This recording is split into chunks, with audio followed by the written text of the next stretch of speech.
கோவலன் நாடகம் நடந்தது. எங்க மதுரையில நடந்தது. அதுல ஒரு முக்கியமான கட்டம், கண்ணகி கிட்ட சிலம்ப வாங்கிட்டு அதை விற்கிறதுக்காக மதுரை நகருக்கு புறப்படுறான் கோவலன். அந்த சமயத்துல கண்ணகி பாடுற மாதிரி ஒரு நாடக பாடல் நாடக ஆசிரியர் எழுதினது. அது என்ன பாட்டுன்னா, மா பாவியோர் கூடி வாழும் மதுரைக்கு மன்னா போகாதீர் என்று அப்படின்னு ஆரம்பிக்கும் அந்த பாட்டு. இதுதான் அந்த பாட்டு. இத கண்ணகி மேடையில பாடின உடனே கூட்டத்துல சலசலப்பு.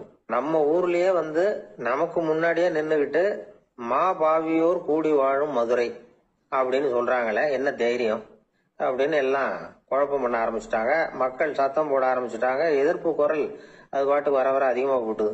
கொண்டுகிட்டு வா அந்த நாடக ஆசிரியரை, எழுதுனது யார் அப்படின்னு ஒரே சத்தம், கூச்சல். வேற வழி இல்ல, மெதுவா மேடைக்கு வந்தார் அந்த நாடக ஆசிரியர். 4 பக்கத்துல இருந்தும் கேள்வி கணைகள். மக்களை பார்த்து கொஞ்சம் அமைதியா இருங்கோ அப்படின்னு சொல்லிவிட்டு தன்னுடைய விளக்கத்தை சொல்ல ஆரம்பிச்சார் அந்த நாடக ஆசிரியர். மா அப்படின்னு சொன்னா திருமகளாகிய லட்சுமி அப்படின்னு அர்த்தம். பா அப்படின்னா கலைமகளாகிய சரஸ்வதி. வி அப்படின்னா மலைமகளாகிய பார்வதி. மா பாவியோர் அப்படின்னா திருமகளும் கலைமகளும் மலைமகளும், இவங்க மூவரும் அப்படின்னு அர்த்தம். இந்த 3 பேரும் வாழ்கின்ற மதுரை புனிதம் நிறைந்தது, சகல செல்வங்களும் நிறைஞ்சது. அப்படிப்பட்ட ஊர்ல நான் அணிந்து கொள்ளும் இந்த சாதாரண சிலம்பை யார் வாங்கிக்குவாங்க அப்படிங்கிற எண்ணத்தோட தான் கண்ணகி அப்படி சொல்றா. அதை நினைச்சுதான் நான் எழுதினேன். ஆகவே மதுரையை ரொம்ப சிரமப்படுத்தணும், ரொம்ப மோசமா எழுதணும் அப்படிங்கிற எண்ணம்லாம் எனக்கு கிடையாது. பெருமைப்படுத்தணும்னு நினைச்சுதான் அப்படி எழுதினேன் அப்படின்னு விளக்கம் கொடுத்தாராம். இந்த விளக்கத்தை கேட்டதும் எல்லாரும் ரொம்ப சமாதானம் ஆயிட்டாங்களாம். இப்படி விளக்கம் கொடுத்த அந்த நாடக ஆசிரியர் யார் தெரியுமா? அவர்தான் தமிழ் நாடக உலகின் முதல் ஆசான் சங்கரதாஸ் சுவாமிகள். அவருக்கு நகைச்சுவை உணர்வும் அதிகம். 1920ஆம் ஆண்டு திருநெல்வேலியில அவர் தங்கி இருக்கிறார் நாடகம் நடத்துறதுக்காக. அவர் தங்கியிருந்த வீட்டுல கொசு, மூட்டை பூச்சி அதிகமா இருந்திருக்கு. அவரால் தூங்கவே முடியல. அவர் அனுபவிச்ச தொல்லைகள் ஒரு பாட்டா உருவாச்சு. வேடிக்கையா ஒரு பாட்டு எழுதினாராம். மூட்டையும் கொசுவும் ஒரு வீட்டிலே மீட்டிங் போட்டால் முன்னே நிற்க யாரால் முடியும்? கொசு மோகன ராகம் போல சத்தம் போட்டு முன்னே நின்று செய்திடும் யுத்தம். இத மறுநாள் நாடகத்துல கோமாளி வேஷம் போட்ட ஒரு சிறுவனை விட்டு பாட வச்சிருக்காரு. எல்லாரும் சிரிச்சு ரசிச்சாங்களாம். சங்கரதாஸ் சுவாமிகள் கல்யாணமே பண்ணிக்கல, துறவி மாதிரியே வாழ்ந்திருக்கார். தமிழ் நாடக கலைக்கு தன்னையே அர்ப்பணம் பண்ணிட்டவர் அவர். 1922 நவம்பர் மாசத்துல ஒரு நாள் புதுச்சேரியில அவர் வாழ்க்கை முடிஞ்சது. அப்ப அவருக்கு வயசு 55. சங்கரதாஸ் சுவாமிகள் நாடக ஆசிரியர் மட்டும் இல்ல, மேடை நாடக இயக்குனர், தயாரிப்பாளர். அவரே ஒரு சிறந்த நடிகர். ஒரு தடவை சாவித்திரி நாடகத்துல இவர் யமதர்மனா வேஷம் போட்டு நடிச்சிருக்கிறார். நாடகம் பார்த்துக்கிட்டு இருந்த கருவுற்ற ஒரு பெண்மணிக்கு பயத்தினால அங்கேயே குழந்தை பிறந்துட்டுதான். அந்த நிகழ்ச்சிக்கு அப்புறம் இவர் இந்த வேஷம் போடுறப்பெல்லாம் ஜனங்களுக்கு முன்கூட்டியே எச்சரிக்கை கொடுக்க ஆரம்பிச்சிருவாராம். அதாவது அப்படி யாராவது பயப்படுறவங்க இருந்தா கொஞ்சம் கண்ணை மூடிங்க அல்லது எழுந்திரிச்சு போடுங்கன்னு. நடிப்புன்னா அப்படி இல்ல இருக்கணும். இந்த காலத்துல நடிகர் ஒருத்தர் சொன்னார், சார் நான் இந்த நாடகத்துல நடிக்கிறப்போ முகத்துல நவரசங்களையும் காட்டி நடிச்சேன், உணர்ச்சிகளை எல்லாம் நல்லா காட்டி நடிச்சேன். அப்படி இருந்து ஜனங்கள் கல்ல எடுத்து மேடையில வீசி விட்டாங்க சார் அப்படின்னாரு. நாடகத்துல உங்களுக்கு என்ன வேஷம் அப்படின்னு கேட்டாங்க. அது செத்து கிடக்கிற பணமா நடிச்சேன் சார் அப்படின்னாரு. என்னுடைய நண்பர் ஒருத்தர், அவருக்கு ஜாதகத்துல நம்பிக்கை உண்டு. அவரே ஜோசியம் எல்லாம் பாப்பார். என்ன சார் இந்த காலத்துல இதையெல்லாம் நம்பிக்கிட்டு இருக்கீங்களேன்னு கேட்டா, உங்களுக்கு ஒன்றும் தெரியாது சார், இந்த உலகத்துல ஒவ்வொருத்தரும் அவங்கவுங்க செய்யற நல்லது கெட்டதுக்கு தகுந்த பலனை அனுபவிச்சே தேரணும் பார். அது மட்டும் இல்ல, ஒருத்தன் செத்துட்டா கூட அவன் செஞ்ச பாவ புண்ணியங்கள் கூடவே போயிட்டு இருக்கோம் பார். அது எப்படி கூட போவோம் அப்படின்னு குதர்க்கமா கேட்டா, அதுக்கு அவர் ஒரு கதை சொன்னார். ரொம்ப சுவாரஸ்யமா இருந்தது. ஒரு ஊர்ல ஒருத்தர் இருந்தாராம். அவர் ஜோசியம் பாக்குறதுல ரொம்ப கெட்டிக்காரரு. அப்போ ஒருத்தருடைய தலைமுடியை மட்டும் அவர்கிட்ட காட்டினா போதும், அதை மட்டும் பார்த்துட்டு அவருடைய ஜாதகத்தையே சொல்லிவிடுவாராம். அப்பேற்பட்ட திறமை. அந்த ஆள் ஒரு சமயம் கன்னியாகுமரி கடற்கரைக்கு போயிருந்திருக்கிறார். அங்க கரை ஓரமா ஒரு மண்டை ஓடு கிடந்திருக்கு. அதை எடுத்து பார்த்திருக்கிறார். அந்த மண்டை ஓட்டை வச்சுக்கிட்டே அதோட ஜாதகத்தை அலசி இருக்கிறார். இந்த மண்டை ஓட்டுக்கு உரிய ஆசாமி வாழ்க்கையில ரொம்ப கஷ்டப்பட்டு இருக்கிறான், நிறைய கஷ்டத்தை அனுபவிச்சிருக்கிறான், அது தாங்க முடியாம தான் கடல்ல தற்கொலை பண்ணிட்டு இருக்கான் அப்படிங்கறத அவரு கணிச்சுட்டார். இருந்தாலும் இந்த மண்டை ஓடு இன்னமும் அனுபவிக்க வேண்டியது பாக்கி இருக்கு அப்படிங்கறதையும் அவர் உணர்றார். அது சரி, ஒருத்த உயிரோட இருக்கிற வரைக்கும் தானே நல்லது கெட்டதை அனுபவிக்க முடியும். செத்ததுக்கு அப்புறமும் பாக்கி இருக்குன்னா அதை எப்படி அனுபவிக்கிறது? இந்த மண்டை ஓட்டுக்கு இன்னும் கொஞ்சம் பாக்கி இருக்கு அப்படிங்கிறது அவருக்கு புரிஞ்சதே தவிர அதோட அர்த்தம் என்னங்கிறது அவருக்கு சரியா விளங்கல. சரி, இதை இன்னும் கொஞ்சம் விவரமா ஆராய்ச்சி பண்ணி பார்ப்போம் அப்படின்னு நினைச்சுக்கிட்டு அதை தன்னுடைய வீட்டுக்கு எடுத்துட்டு போயிட்டார். அந்த மண்டை ஓட்டை ஒரு பொட்டியில வச்சு பூட்டினார். தன்னுடைய தனி அறையில அதை பத்திரமா வச்சுக்கிட்டார். தினமும் ராத்திரி ஆனதும் தன்னுடைய மனைவியை பார்த்து, நீ போய் பூஜை அறையில தனியா படுத்துக்கோ அப்படின்னு சொல்லிவிட்டு இவரு தினம் ராத்திரி 12 மணிக்கு பொட்டியை திறந்து பார்ப்பார். மண்டை ஓடு அப்படியே இருந்ததே தவிர இன்னும் கொஞ்சம் பாக்கி இருக்குங்கிறதுக்கு அர்த்தம் அவருக்கு விளங்கலை. அந்த மண்டை ஓட்டுக்கு இன்னும் என்ன பாக்கி இருக்க போகுது? இப்படியே ஒரு 10 நாள் போச்சு. அந்த வீட்டம்மாவுக்கு சந்தேகம் வந்துட்டுது. நம்ம வீட்டுக்காரர் நம்மளை தனியா ஏன் தூங்க சொல்றார் அப்படிங்கிற சந்தேகம். உடனே பக்கத்து வீட்டு அம்மா கிட்ட விஷயத்த சொல்லியிருக்கிறாங்க. அந்த அம்மா உடனே, நீ கவலைப்படாத, நான் கண்டுபிடிச்சு சொல்றேன்னு சொல்லிவிட்டாங்களாம். அன்னைக்கு ராத்திரியே ஜன்னல் வழியா எட்டி பார்த்துருக்குறாங்க. இந்த ஆள் மண்டை ஓட்ட கையில வச்சுக்கிட்டு அதை திருப்பி திருப்பி அப்படியும் அப்படியும் பார்த்துக்கிட்டு இருந்தது தெரிஞ்சுட்டுது. மறுநாள் காலையில அவரோட மனைவியை பார்த்தாங்க. ஏம்மா, உன் வீட்டுக்காரருக்கு நீ முதல் மனைவியா 2வது மனைவியா அப்படின்னு கேட்டாங்க. எனக்கு தெரிஞ்ச வரைக்கும் நான் ஒருத்தி தான் அவருடைய மனைவின்னாங்க. அப்படி இல்ல, நீ அவருக்கு 2வது மனைவி. முதல் மனைவியின் மண்டை ஓடுதான் அவர் கையில இருக்குப்போ, அதைத்தான் அவர் தினமும் ராத்திரியில எடுத்து பார்த்துக்கிட்டு இருக்கிறாரு அப்படின்னு விட்டாங்க அந்த அடுத்த வீட்டம்மா. அப்படியா விஷயம்னு சொல்லிவிட்டு கணவன் வீட்டுல இல்லாத நேரமா பார்த்து அந்த மண்டை ஓட்டை எடுத்து கொண்டாந்து ஒரு உரல்ல போட்டு உலக்கையால குத்தி நொறுக்க ஆரம்பிச்சுட்டு அந்த அம்மா. வெளியே போயிருந்த அந்த ஆள் அப்பதான் உள்ள நுழைஞ்சார். மண்டை ஓடு உலக்கை கிட்ட குத்து வாங்கிட்டு இருக்கு. அது அனுபவிக்க வேண்டியது இன்னும் கொஞ்சம் பாக்கி இருக்கு அப்படிங்கறதுக்கான அர்த்தம் எனக்கு இப்பதான் புரிஞ்சுதுன்னாராம் அவர். இந்த கதையிலிருந்து நாம இன்னொரு நீதியையும் புரிஞ்சுக்கணும். அதாவது நம்ம வீட்டை பத்தி நமக்கு தெரியாததெல்லாம் அடுத்த வீட்டுக்காரங்களுக்கு நல்லா தெரியும். ஒருத்தர் ரொம்ப கவலையோட உட்கார்ந்து இருந்தார். எதை பத்தி சார் கவலைப்படுறீங்கன்னு கேட்டோம். எதிர்காலத்தை பத்தி கவலைப்படுறேன்னார். ஏன்னு கேட்டோம். என்ன பண்றதுன்னே தெரியல சார், எதிர்காலம் ஒரே இருட்டா இருக்கு, பாதையே புரியலன்னார். இன்னைக்கு நம்ம இளைஞர்கள் பல பேருக்கு எதிர்காலம் இருட்டாதான் தெரியுது. அவங்கெல்லாம் இந்த கதையை கொஞ்சம் கேட்கணும். ஒரு மலை அடிவாரத்துல ஒரு சின்ன கிராமம். அந்த மலை ரொம்ப உயரமானது. அடர்த்தியா செடி கொடிகள் மரங்கள் அதுல மண்டி கிடக்குது. பகல் வேளையில இருட்டாதான் இருக்கும், அவ்வளவு அடர்த்தி. அந்த மலை உச்சியில ஒரு கோவில். முத நாள் ராத்திரியே புறப்பட்டாதான் காலையில அந்த கோயிலுக்கு போய் சேர முடியும். கிராமத்து இளைஞன் ஒருத்தன் அந்த மலை உச்சிக்கு போக வேண்டியிருந்தது. கையில ஒரு விளக்க எடுத்துக்கிட்டு முத நாள் ராத்திரியே புறப்பட்டான். புறப்பட்டு போனவன் கிராமத்து எல்லையிலேயே நின்னுட்டான். ஏன் தெரியுமா? அவன் கையில இருந்த விளக்கோட வெளிச்சம் 10 அடி தூரத்துக்கு தான் தெரியுது. அது வரைக்கும் தான் பாதை தெளிவா இருக்குது. அதுக்கு அப்பால எல்லாம் ஒரே இருட்டா இருக்குது, பாதை புரியல. இவன் யோசனை பண்ணி பார்த்தான். மனசுக்குள்ள ஒரு சந்தேகம்.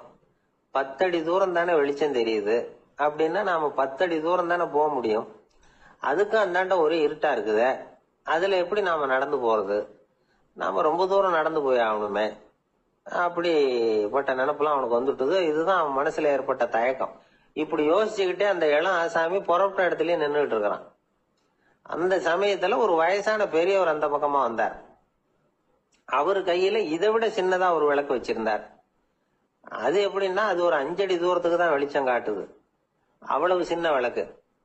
அவரும் மலை உச்சிக்கு போறதுக்காக தான் வந்துகிட்டு இருக்கிறார். அவரை பார்த்து இவன் கேட்டான், என்ன பெரியவரே, இவ்வளவு சின்ன விளக்க வச்சுக்கிட்டு அவ்வளவு தூரத்துக்கு எப்படி மலையேற போறீங்க அப்படின்னு கேட்டான். நீ ஏன் இப்படி தயங்கிட்டே நிக்கிறேன்னு கேட்டார் பெரியவர்.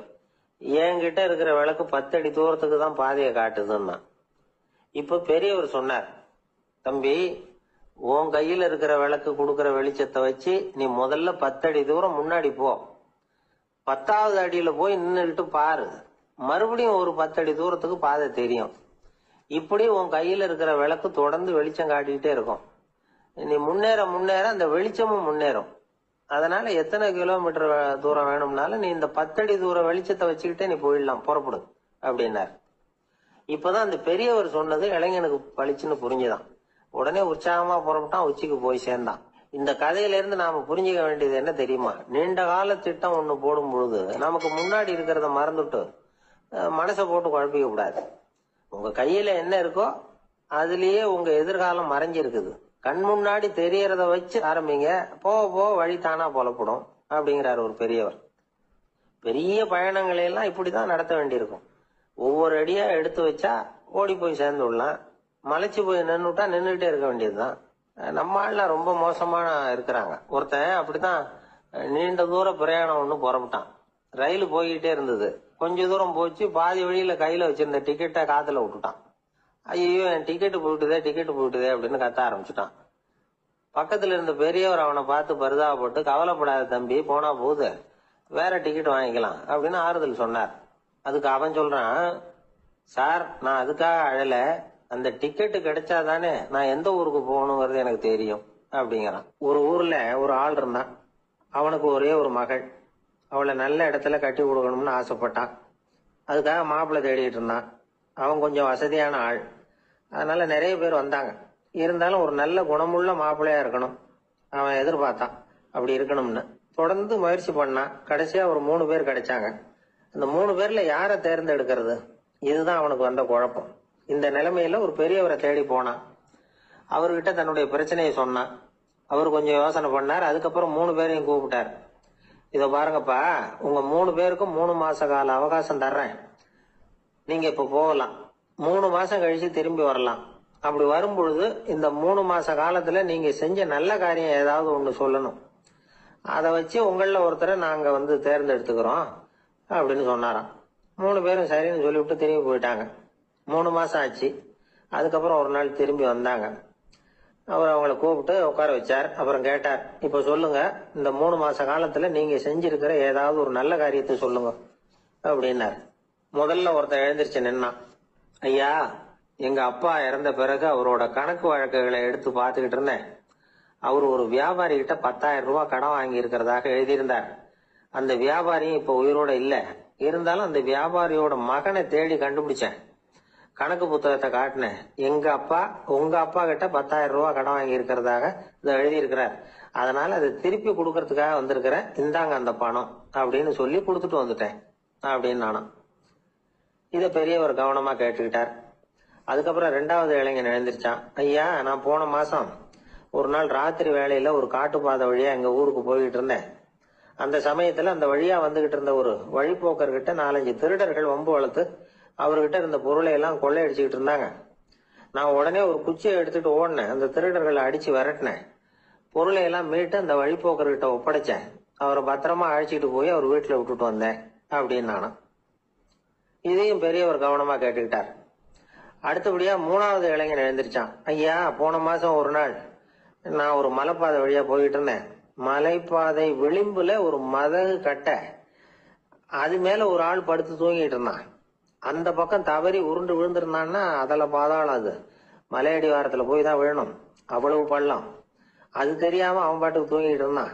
நான் உடனே அவன்கிட்ட ஓடி போய் குனிஞ்சு அவன் முகத்தை பார்த்தேன். அப்பதான் புரிஞ்சுது, அவன் ஏற்கனவே எனக்கு தெரியும். அவனை எனக்கு நிறைய கெடுதல் பண்ணிருக்கிறான், இடைஞ்சல் கொடுத்தவன். இருந்தாலும் ஐயோ பாவம்னு நினைச்சு அவனை எழுப்பி பாதுகாப்பா வேற ஒரு இடத்துல படுக்க வச்சுட்டு வந்தேன் அப்படின்னு நானா. பெரியவர் இதையும் கேட்டுக்கிட்டார். அதுக்கப்புறம் அவங்க 3 பேரையும் பார்த்து, நீங்க போகலாம், நாங்க யோசிச்சு முடிவு பண்ணி உங்களுக்கு சொல்லி அனுப்புறோம் அப்படின்னாராம். அந்த இளைஞர்கள் புறப்பட்டு போயிட்டாங்க. அதுக்கப்புறம் அந்த பெண்ணோட அப்பாவை பார்த்து சொன்னார், இந்த 3 பேருமே நல்ல பிள்ளைங்க தான், அதுல ஒன்றும் சந்தேகம் இல்லை. இருந்தாலும் இந்த 3 பேர் செஞ்ச செயல்களையும் ஒப்பிட்டு பார்க்க வேண்டியிருக்கு. முதல் இளைஞன் நேர்மைக்கு எடுத்துக்காட்டா விளங்குறான். இந்த காலத்துல இது மாதிரி இளைஞர்களை பார்க்கறது ரொம்ப கஷ்டம்தான். இருந்தாலும் அவன் கடமையை தான் செஞ்சான். 2வது இளைஞன் நல்ல வீரன், தைரியசாலி. ஒரு வீரன் எதை செய்யணுமோ அதைத்தான் இவன் செஞ்சான். இவன் ஒரு லட்சிய மனிதன். 3வது இளைஞன் தன்னுடைய பகைவனுக்கே உதவி செஞ்சிருக்கான். அவன் உயிரை காப்பாத்தி இருக்கிறான். பகைவனுக்கு அருள்வதுங்கிறது ஒரு சாதாரண மனுஷனால செய்யக்கூடிய காரியம் இல்லை. பகையை மறக்கிறதும் பகைவனுக்கு அருள்வதும் தெய்வீக பண்புகள். அதனால இவனையே உன்னுடைய மகளுக்கு ஏற்ற மாப்பிள்ளையா தேர்ந்தெடுக்கலாம் அப்படின்னு சொன்னாங்களாம். ஒரு நல்ல நாள்ல அவங்களுக்கு திருமணம் நல்ல விதமா நடந்து முடிஞ்சுதான். இது சுவாமி சின்மயானந்தர் சொல்லி இருக்கிற ஒரு கதை. இதுல இருந்து நாம புரிந்து கொள்ள வேண்டிய ஒரு கருத்து, நமக்கு கெடுதல் பண்ணவங்களுக்கும் நாம நல்லது செய்யணும். ஆனா நடைமுறையில அப்படி நம்மளால செய்ய முடியறது இல்லை. அதுதான் சிக்கல். நம்மால் ஒருத்தங்கிட்ட கேட்டேன், ஏண்டா உன்னுடைய பகைவன் ஒருத்தன் அது மாதிரி ஒரு மலைப்பாத மதகு கட்டையில படுத்திருந்தா உடனே நீ என்ன நினைப்ப அப்படின்னு கேட்டோம். இது ஒரு அருமையான சந்தர்ப்பம்னு நினைப்பேன் அப்படின்னா. எதுக்குன்னு கேட்டோம். அவனை அந்த பக்கமா உருட்டி கீழே தள்ளுறதுக்கு அப்படின்னா. ஒரு காடு, அங்க புத்தர் அவர் பாட்டுக்கு நடந்து போய்கிட்டே இருக்கிறார். அவருக்கு பின்னாடி ஒரு குரங்கு, அதுவும் தொடர்ந்து வந்துகிட்டே இருக்குது. புத்தர் திரும்பி பார்த்தார். குரங்கு அப்படியே குதிச்சு உயர எழும்பி ஒரு கிளையில போய் உக்காந்தது. ஏன் இப்படி பண்றேன்னு கேட்டார் புத்தர். என்ன சாதாரணமா நினைக்க வேணாம், நான் மகாமந்தி, என்னால எல்லாம் முடியும், முடியாதுங்கிற வார்த்தையே என்னுடைய அகராதியில கிடையாது, என்ன வேணும்னாலும் செய்வேன் அப்படின்னுது. அப்படின்னா ஒரு பந்தயம் வச்சுக்கலாமான்னாரு இவரு. ஓ வச்சுக்கலாமேன்னுது. வேற ஒண்ணும் இல்ல, இப்ப நீ மேல எழும்பி அந்த கிளையில உட்கார்ந்தது மாதிரி அங்கேருந்து தாவி என் உள்ளங்கையில உட்காரணும், அவ்வளவுதான் அப்படின்னார். அப்படி உட்காந்துட்டா என்ன பரிசு அப்படின்னு கேட்டது அது. சொர்க்கத்துல இருக்கிற மாமன்னன் மரகத சக்கரவர்த்திய என்னோட இருக்கும்படியா கூப்பிட்டுக்கிறேன். அந்த சமயத்துல அவருடைய அரியணை அங்க காலி ஆயிடும், நீ அதுல போய் உட்காந்துக்கலாம். பந்தயத்துல தோத்துட்டா ஒரு கல்ப காலம் இந்த பூமியில வாழ வேண்டியிருக்கும், அதுக்கு பிறகுதான் என்கிட்ட வர முடியும், என்ன சொல்ற அப்படின்னார். குரங்குக்கு தாவறது ஒரு பெரிய காரியமா? இது எனக்கு ரொம்ப சாதாரண விஷயம், என்ன இப்பவே தாவட்டுமா அப்படின்னுது. சரின்னு சொல்லி உள்ளங்கையை நீட்டினார். அவருடைய கை தாமரை இலை அளவுக்கு அப்படியே விரிஞ்சுது. குரங்கு சௌரியமா உட்கார்றதுக்காக. குரங்கு தாவறதுக்கு தயாராச்சு. அதுக்கு முன்னாடி ஒரு சின்ன யோசனை அதுக்கு. இந்த கிளையிலிருந்து அந்த கைக்கு தாவறது எனக்கு ரொம்ப அற்பமான ஒரு வேலை, இது ரொம்ப சாதாரணம், என்னுடைய கௌரவத்துக்கு இது சரியா இருக்காது. அதனால நான் என்ன பண்ண போறேன்னா, இங்க இருந்து கிளையிலிருந்து அப்படியே உயர எழும்ப போறேன். எழும்பி மேல் உலகம் போய் அங்க ஒரு சுத்து சுத்தி விட்டு அதுக்கப்புறம் அங்கிருந்து நேரா இந்த கையில உட்கார போறேன் அப்படின்னு நினைச்சது. என்ன யோசிக்கிற அப்படின்னாரு புத்தர். ஒண்ணும் இல்ல, இந்த பாயிரம் பார் அப்படின்னு சொல்லி தாவி உயர போயிட்டுது. கொஞ்ச நேரத்துல வான உலகத்துக்கே போய் சேர்ந்துட்டுது. அங்க போய் பார்த்தா அங்க ஒரு 5 பளிங்கு தூண்கள் இளம் சிவப்பு நிறத்துல நின்றுட்டு இருக்குது. குரங்கு நினைச்சுக்கிட்டது, புத்தர்கிட்ட போய் இந்த பளிங்கு தூண்களை பார்த்தோம்னு சொன்னா அப்படியே திகைச்சு போயிடுவார், இந்த தூண்ல ஏதாவது அடையாளம் செஞ்சுட்டு போகணும் அப்படின்னு அந்த இடத்துல மிதந்துகிட்டே நினைச்சுது. உடனே ஒரு தூணில் எழுதிச்சு. என்ன எழுதிச்சுன்னா, ஒரு மகா ஞானி இங்க போறார் அப்படின்னு எழுதிச்சு. எழுதிவிட்டு அப்படியே கீழே தாவி புத்தரோட உள்ளங்கையில உட்கார்ந்தது. எப்படி பாத்தீங்களா என்னுடைய வேலை? வான உலகத்துக்கே போய் அங்க இருக்கிற 5 பளிங்கு தூண்களை பார்த்துட்டு அதுல நான் வந்த விவரத்தை எழுதி வச்சுட்டு அதுக்கப்புறம் இங்க வந்திருக்கிறேன் அப்படின்னது ரொம்ப பெருமையா. அப்படியா அப்படின்னார் புத்தர். ஆமா, சந்தேகமா இருந்தா வாங்க அழைச்சிட்டு போய் காட்டுறேன் அப்படின்னது அந்த குரங்கு. அதுக்கு தேவையில்லை, அப்படியே கொஞ்சம் கீழே குனிஞ்சு பார் தெரியும் அப்படின்னார் புத்தர். அங்க பார்த்தா புத்தரோட உள்ளங்கை தெரிஞ்சது. நல்லா உத்து பார்த்தது. அவரோட ஒரு விரல்ல அது எழுதிய வாசகம் தெரிஞ்சது. குரங்கு யோசனை பண்ணிச்சு, அப்படின்னா வானத்துல நான் பார்த்தது புத்தரோட விரல்களா அப்படின்னு யோசிச்சுது. இதை புரிஞ்சுக்கிட்ட உடனே அந்த குரங்கோட கர்வம் அழிஞ்சு போச்சான். நம்ம மனசுதான் இந்த குரங்கு. மனம்ங்கிறதும் ஆணவம்ங்கிறதும் ஒரு நாணயத்தின் 2 பக்கங்கள்.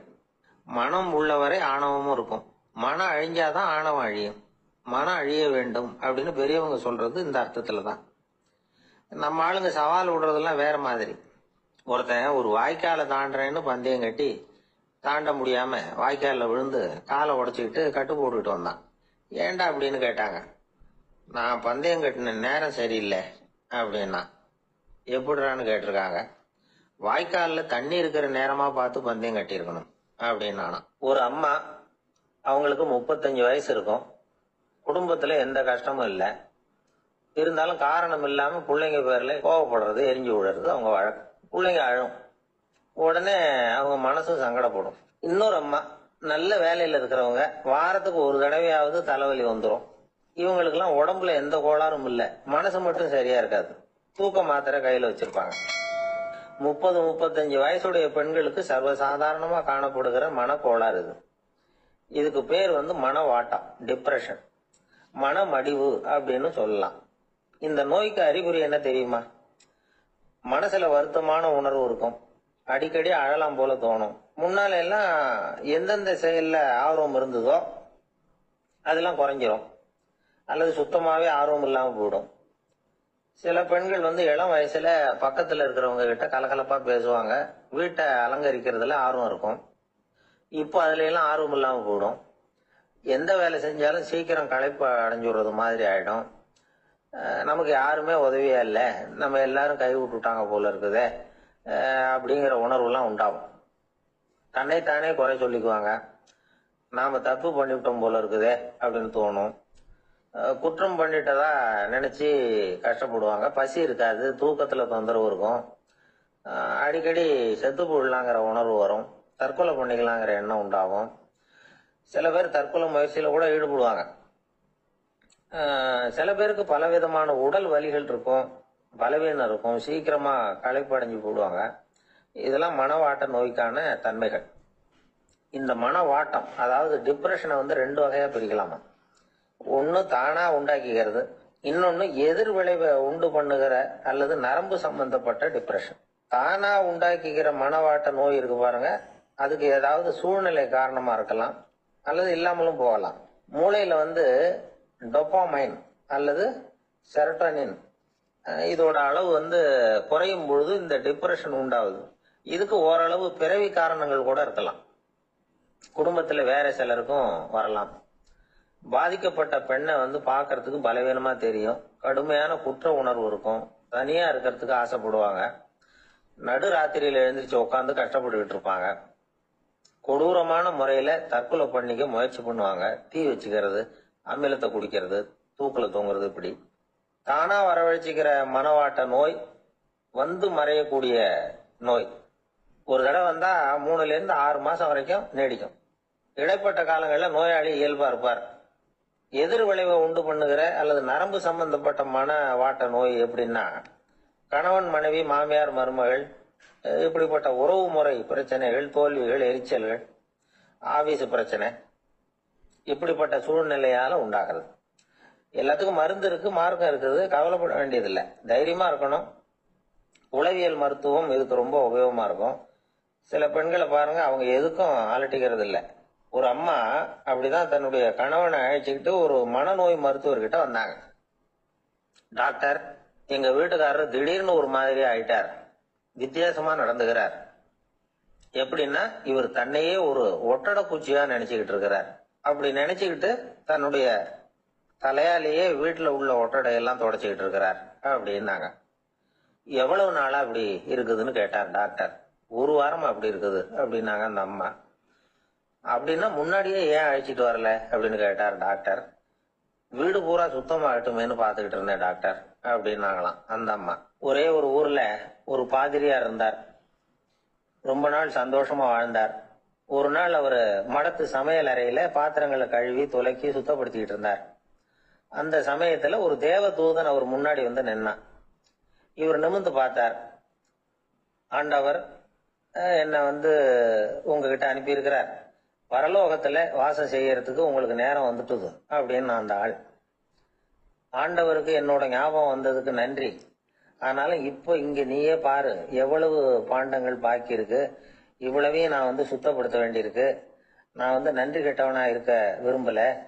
இந்த பணியை முடிக்கிற வரைக்கும் என்னுடைய பரலோக வாழ்வை தள்ளி வைக்க முடியுமா, நீ என்ன நினைக்கிற அப்படின்னு கேட்டார். தேவதூதன் தனக்கே உரிய விவேகத்தோட அன்போட பாதிரியார பார்த்தான். சரி, என்ன செய்யலாம்ங்கிறத அப்புறம் சொல்றேன் அப்படின்னு சொல்லிவிட்டு புறப்பட்டு போயிட்டான். ஒரு நாள் அந்த பாதிரியார் தோட்டத்துல உள்ள களைகளை எல்லாம் ஒரு களை கொத்தியால கொத்தி களை எடுத்துக்கிட்டு இருக்கிறார்.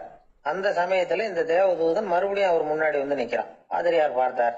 இத பாரு, இந்த தோட்டம் பூராவும் எவ்வளவு களை மண்டி கிடக்கு, பரலோகம் கொஞ்ச காலம் எனக்காக பொறுத்திருக்கலாம்னு நீ நினைக்கிறியா அப்படின்னு கேட்டார். தேவதூதன் சிரிச்சுக்கிட்டே மறுபடியும் மறைஞ்சிட்டான். மறுபடியும் அவர் களை எடுக்கிறது, தானிய களஞ்சியத்துக்கு வர்ணம் பூசுறது, இப்படிப்பட்ட வேலைகள்ல ஈடுபட்டிருக்கார். இன்னொரு நாள் ஒரு மருத்துவமனையில நோயாளிகளை கவனிச்சுக்கிட்டு ரொம்ப தீவிரமா இருக்கிறார் அந்த பாதிரியார். ஒரு நோயாளியோட தாகத்துக்கு தண்ணீர் கொடுத்துட்டு நிமிர்ந்து பாக்குறப்போ தேவதூதன் மறுபடியும் அவர் முன்னாடி வந்து நிக்கிறான். இந்த தடவை பாதிரியார் தன்னலமற்றவரா பேரன்பை காட்டக்கூடிய வகையில தன்னுடைய 2 கைகளையும் உயர்த்தியபடி தேவதூதனின் கவனத்தை வந்து பிணியால் வாடக்கூடிய நோயாளிகளின் பக்கம் திருப்பினாராம். தேவதூதன் ஒன்னும் சொல்லல, மறைஞ்சிட்டான். அன்னைக்கு சாயந்தரம் பாதிரியார் வந்து மடத்துல உள்ள தன்னுடைய அறைக்கு போய் இளைப்பாறினார். யோசிச்சு பார்த்தார். தேவதூதனையும் தேவதூதனின் விருப்பத்தையும் பல நாள் தள்ளி போட்டு வந்ததையும் அவர் ரொம்ப நினைச்சு பார்த்தார். திடீர்னு தான் வந்து முதுமை அடைகிறதையும் சோர்வு அடைகிறதையும் உணர்ந்தார். ஆண்டவரை நினைச்சார். ஆண்டவரே, உம்முடைய தூதனை மறுபடியும் என்கிட்ட அனுப்புனா நான் சந்திக்கிறதுக்கு ஆவலா இருக்கேன் அப்படின்னு சொல்றப்பவே தேவதூதன் பக்கத்துல வந்து நின்னான். பாதிரியார் நிமிர்ந்து பார்த்தார். நீ இப்பவே என்ன அழைச்சிக்கிட்டு போக விரும்பினா நான் பரலோகத்துக்கு வர்றதுக்கு தயாரா இருக்கேன்னார்.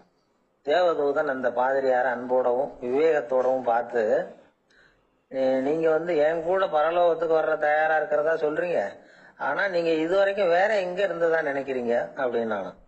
அப்படின்னா இதுவரைக்கும் இருந்த இடம் தான் பரலோகம், அப்படிங்கிறத உணர்த்தி இருக்கிறான். பரலோகம்னா என்னன்னு புரிஞ்சுக்கிறதுக்கு இந்த சம்பவம் நமக்கு உதவியா இருக்குது. தொண்டு செய்யறதை விட பெரிய செயல் வேற எதுவும் இருக்க முடியாது. அது நம்ம மனசுக்கு கொடுக்கற சுகத்தை வேற எதுவும் கொடுக்க முடியாது. நாம தொண்டு செய்யற இடம் தான் அந்த புண்ணிய இடம். ஆனா இந்த காலத்துல எல்லாம் நாம தொண்டு செய்யணும்னு நினைச்சு ஏதாவது ஆரம்பிச்சா கூட அதை ஒரு மாதிரியா சுத்தி நின்று வேடிக்கை பார்க்க ஆரம்பிச்சிடுறாங்க. ஒரு பெரியவர் அப்படித்தான் ஒரு தொண்டு செஞ்சுக்கிட்டு இருந்தார். ஒரு கோவில் கட்டிக்கிட்டு இருந்தாங்க. அதுல ஒரு இடத்துல ஒரு பலகையை வச்சு ஆணி அடிக்கிற வேலையை செஞ்சுக்கிட்டு இருந்தார் அந்த பெரியவர். ஒரு சின்ன பையன் அதை ரொம்ப ஊக்கமா அக்கறையா கவனிச்சுக்கிட்டு இருந்தான். பெரியவர் இதை கவனிச்சார். என்னப்பா பாக்குற, உனக்கும் இது மாதிரி தொண்டு செய்யணும்னு ஆசையா இருக்கா அப்படின்னு கேட்டார். அதுக்கு அந்த பையன் சொல்றான், அப்படி இல்லைங்க, நீங்க ஆணி அடிக்கிறப்போ கையில சுத்தியால அடிச்சுக்கிட்டா எப்படி துடிப்பீங்க, எப்படி கத்துவீங்கன்னு தெரிஞ்சுக்கிறதுக்காக அதை பார்க்கணும்னு ஆசை, அதுக்காக தான் காத்துக்கிட்டு இருக்கேன்.